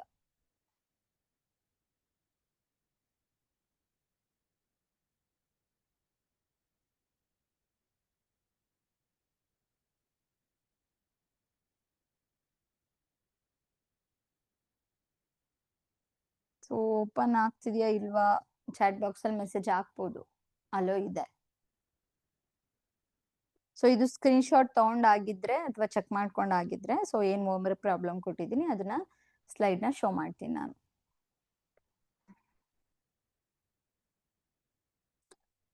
ಇನ್ನೊಂದು ಪ್ರಾಬ್ಲಮ್ ಹೇಗೆ ಅಂತ ಐಡಿಯಾ ಕೊಟ್ರೆ ಮಾಡ್ತೀವಿ ಅನ್ನಂಗಿದ್ರೆ ಇನ್ನೊಂದು ಪ್ರಾಬ್ಲಮ್ ಶೋ ಮಾಡ್ತೀನಿ ನಾನು.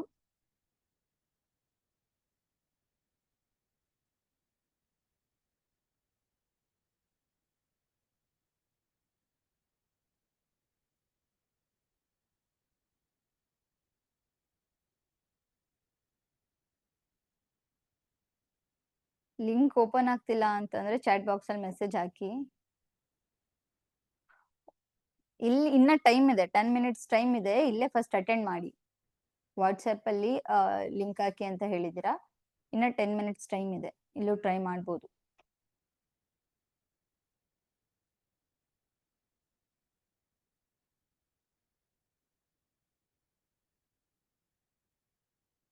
ಸಾಲ್ವ್ ಮಾಡಿದವರು ಇದಕ್ಕೆ ಆನ್ಸರ್ಸ್ ನ ಚಾಟ್ ಬಾಕ್ಸ್ ಅಲ್ಲಿ ಹಾಕ್ಬೋದು. ಕರೆಕ್ಟ್ ಇದೆಯಾ ರಾಂಗ್ ಇದೆಯಾ ಅಂತ ಹೇಳ್ತೀನಿ.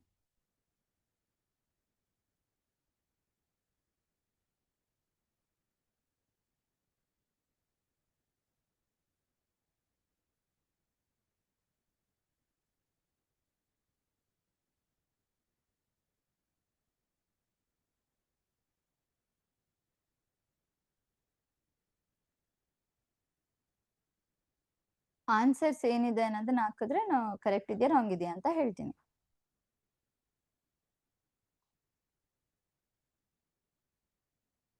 ಯಾವ್ದಕ್ಕೆ ಆನ್ಸರ್ ಬಿ? ಸೆಕೆಂಡ್ ಈ ಕ್ವಶನಿಗ ಅಥವಾ ಫೋರ್ತ್ ಕ್ವಶನಿಗ? ಕ್ವಶನ್ ನಂಬರ್ ಹಾಕಿ ಹಾಕಿದ್ರೆ ಇಟ್ಸ್ ಗುಡ್.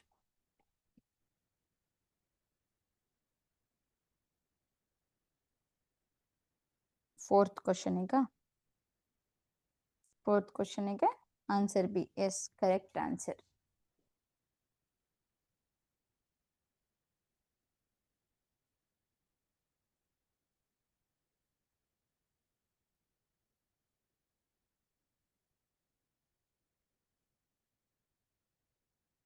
ಏನಾದ್ರೂ ಡೌಟ್ ಇತ್ತು ಅಂದ್ರೆ ಇನ್ನೊಂದ್ಸಲ ವಿಡಿಯೋ ಏನಾದ್ರೂ ನೋಡ್ಬೇಕು ಅನ್ಸಿದ್ರೆ ಸೊ ಯೂಟ್ಯೂಬ್ ಚಾನಲ್ ಅಲ್ಲಿ ವಿಡಿಯೋ ಇರುತ್ತೆ. ಅನ್ವೇಷಣೆ 2024 ಅನ್ನೋ ಯೂಟ್ಯೂಬ್ ಚಾನಲ್ ಅಲ್ಲಿ 4 ಪ್ಲೇ ಲಿಸ್ಟ್ ಇರುತ್ತೆ. ಅದರಲ್ಲಿ ನರ್ಸರೀಸ್ ಆಫ್ ಟ್ಯಾಲೆಂಟ್ 2025-26 ಅನ್ನೋ ಪ್ಲೇ ಲಿಸ್ಟ್ ಅಲ್ಲಿ ಸೊ ಒಲಿಂಪಿಯಾಡ್ ರಿಲೇಟೆಡ್ ಯಾವ್ದೆಲ್ಲ ಕ್ಲಾಸಸ್ ಮಾಡ್ತಿದೀವಿ ಆ ವಿಡಿಯೋಸ್ ನ ಅಲ್ಲಿ ಅಪ್ಲೋಡ್ ಮಾಡಿದೀವಿ.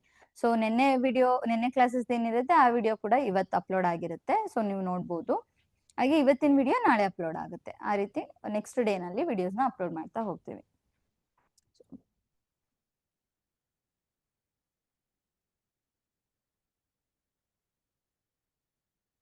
ಸೊ 230 ಅಂತ ಒಬ್ರು ಹಾಕಿದ್ದಾರೆ. ಸೊ ಇನ್ನೊಂದ್ಸಲ ಚೆಕ್ ಮಾಡಿ ಆನ್ಸರ್ಸ್ ನ.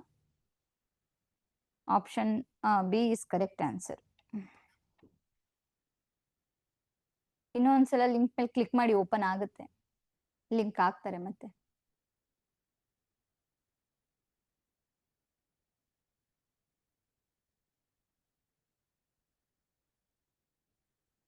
ಸೆಕೆಂಡ್ ಕ್ವಶನ್ ಯಾರು ಸಾಲ್ವ್ ಮಾಡಿಲ್ವಾ? ಸೊ ಇವತ್ತಿನ ಕ್ಲಾಸ್ಗೆ ಸೌಂಡ್ ಬಗ್ಗೆ ಏನೆಲ್ಲ ಡಿಸ್ಕಸ್ ಮಾಡಿದ್ವಿ, ಇವತ್ತಿನ ಕ್ಲಾಸ್ಗೆ ಇದು ಮುಗ್ದಿದೆ. ಸೊ ಇದನ್ನ ಯಾರಾದ್ರೂ ಸ್ಕ್ರೀನ್ ಶಾಟ್ ತಗೊಂಡಿಲ್ಲ ಅಂದ್ರೆ ಎಸ್ಟರ್ಡೇ ಕ್ಲಾಸ್ದು ಆನ್ಸರ್ಸ್ ಸ್ಕ್ರೀನ್ ಶಾಟ್ ತಗೊಳ್ಳಿ. ವಾಟ್ಸ್ಆಪ್ ಗ್ರೂಪ್ ಅಲ್ಲೂ ಕೂಡ ಲಿಂಕ್ ಹಾಕ್ತಾರೆ, ಗೂಗಲ್ ಫಾರ್ಮ್ ಏನ್ ಲಿಂಕ್ ಇದೆ ಅದನ್ನ ವಾಟ್ಸ್ಆಪ್ ಗ್ರೂಪ್ ಅಲ್ಲಿ ಹಾಕ್ತಾರೆ. So thank you.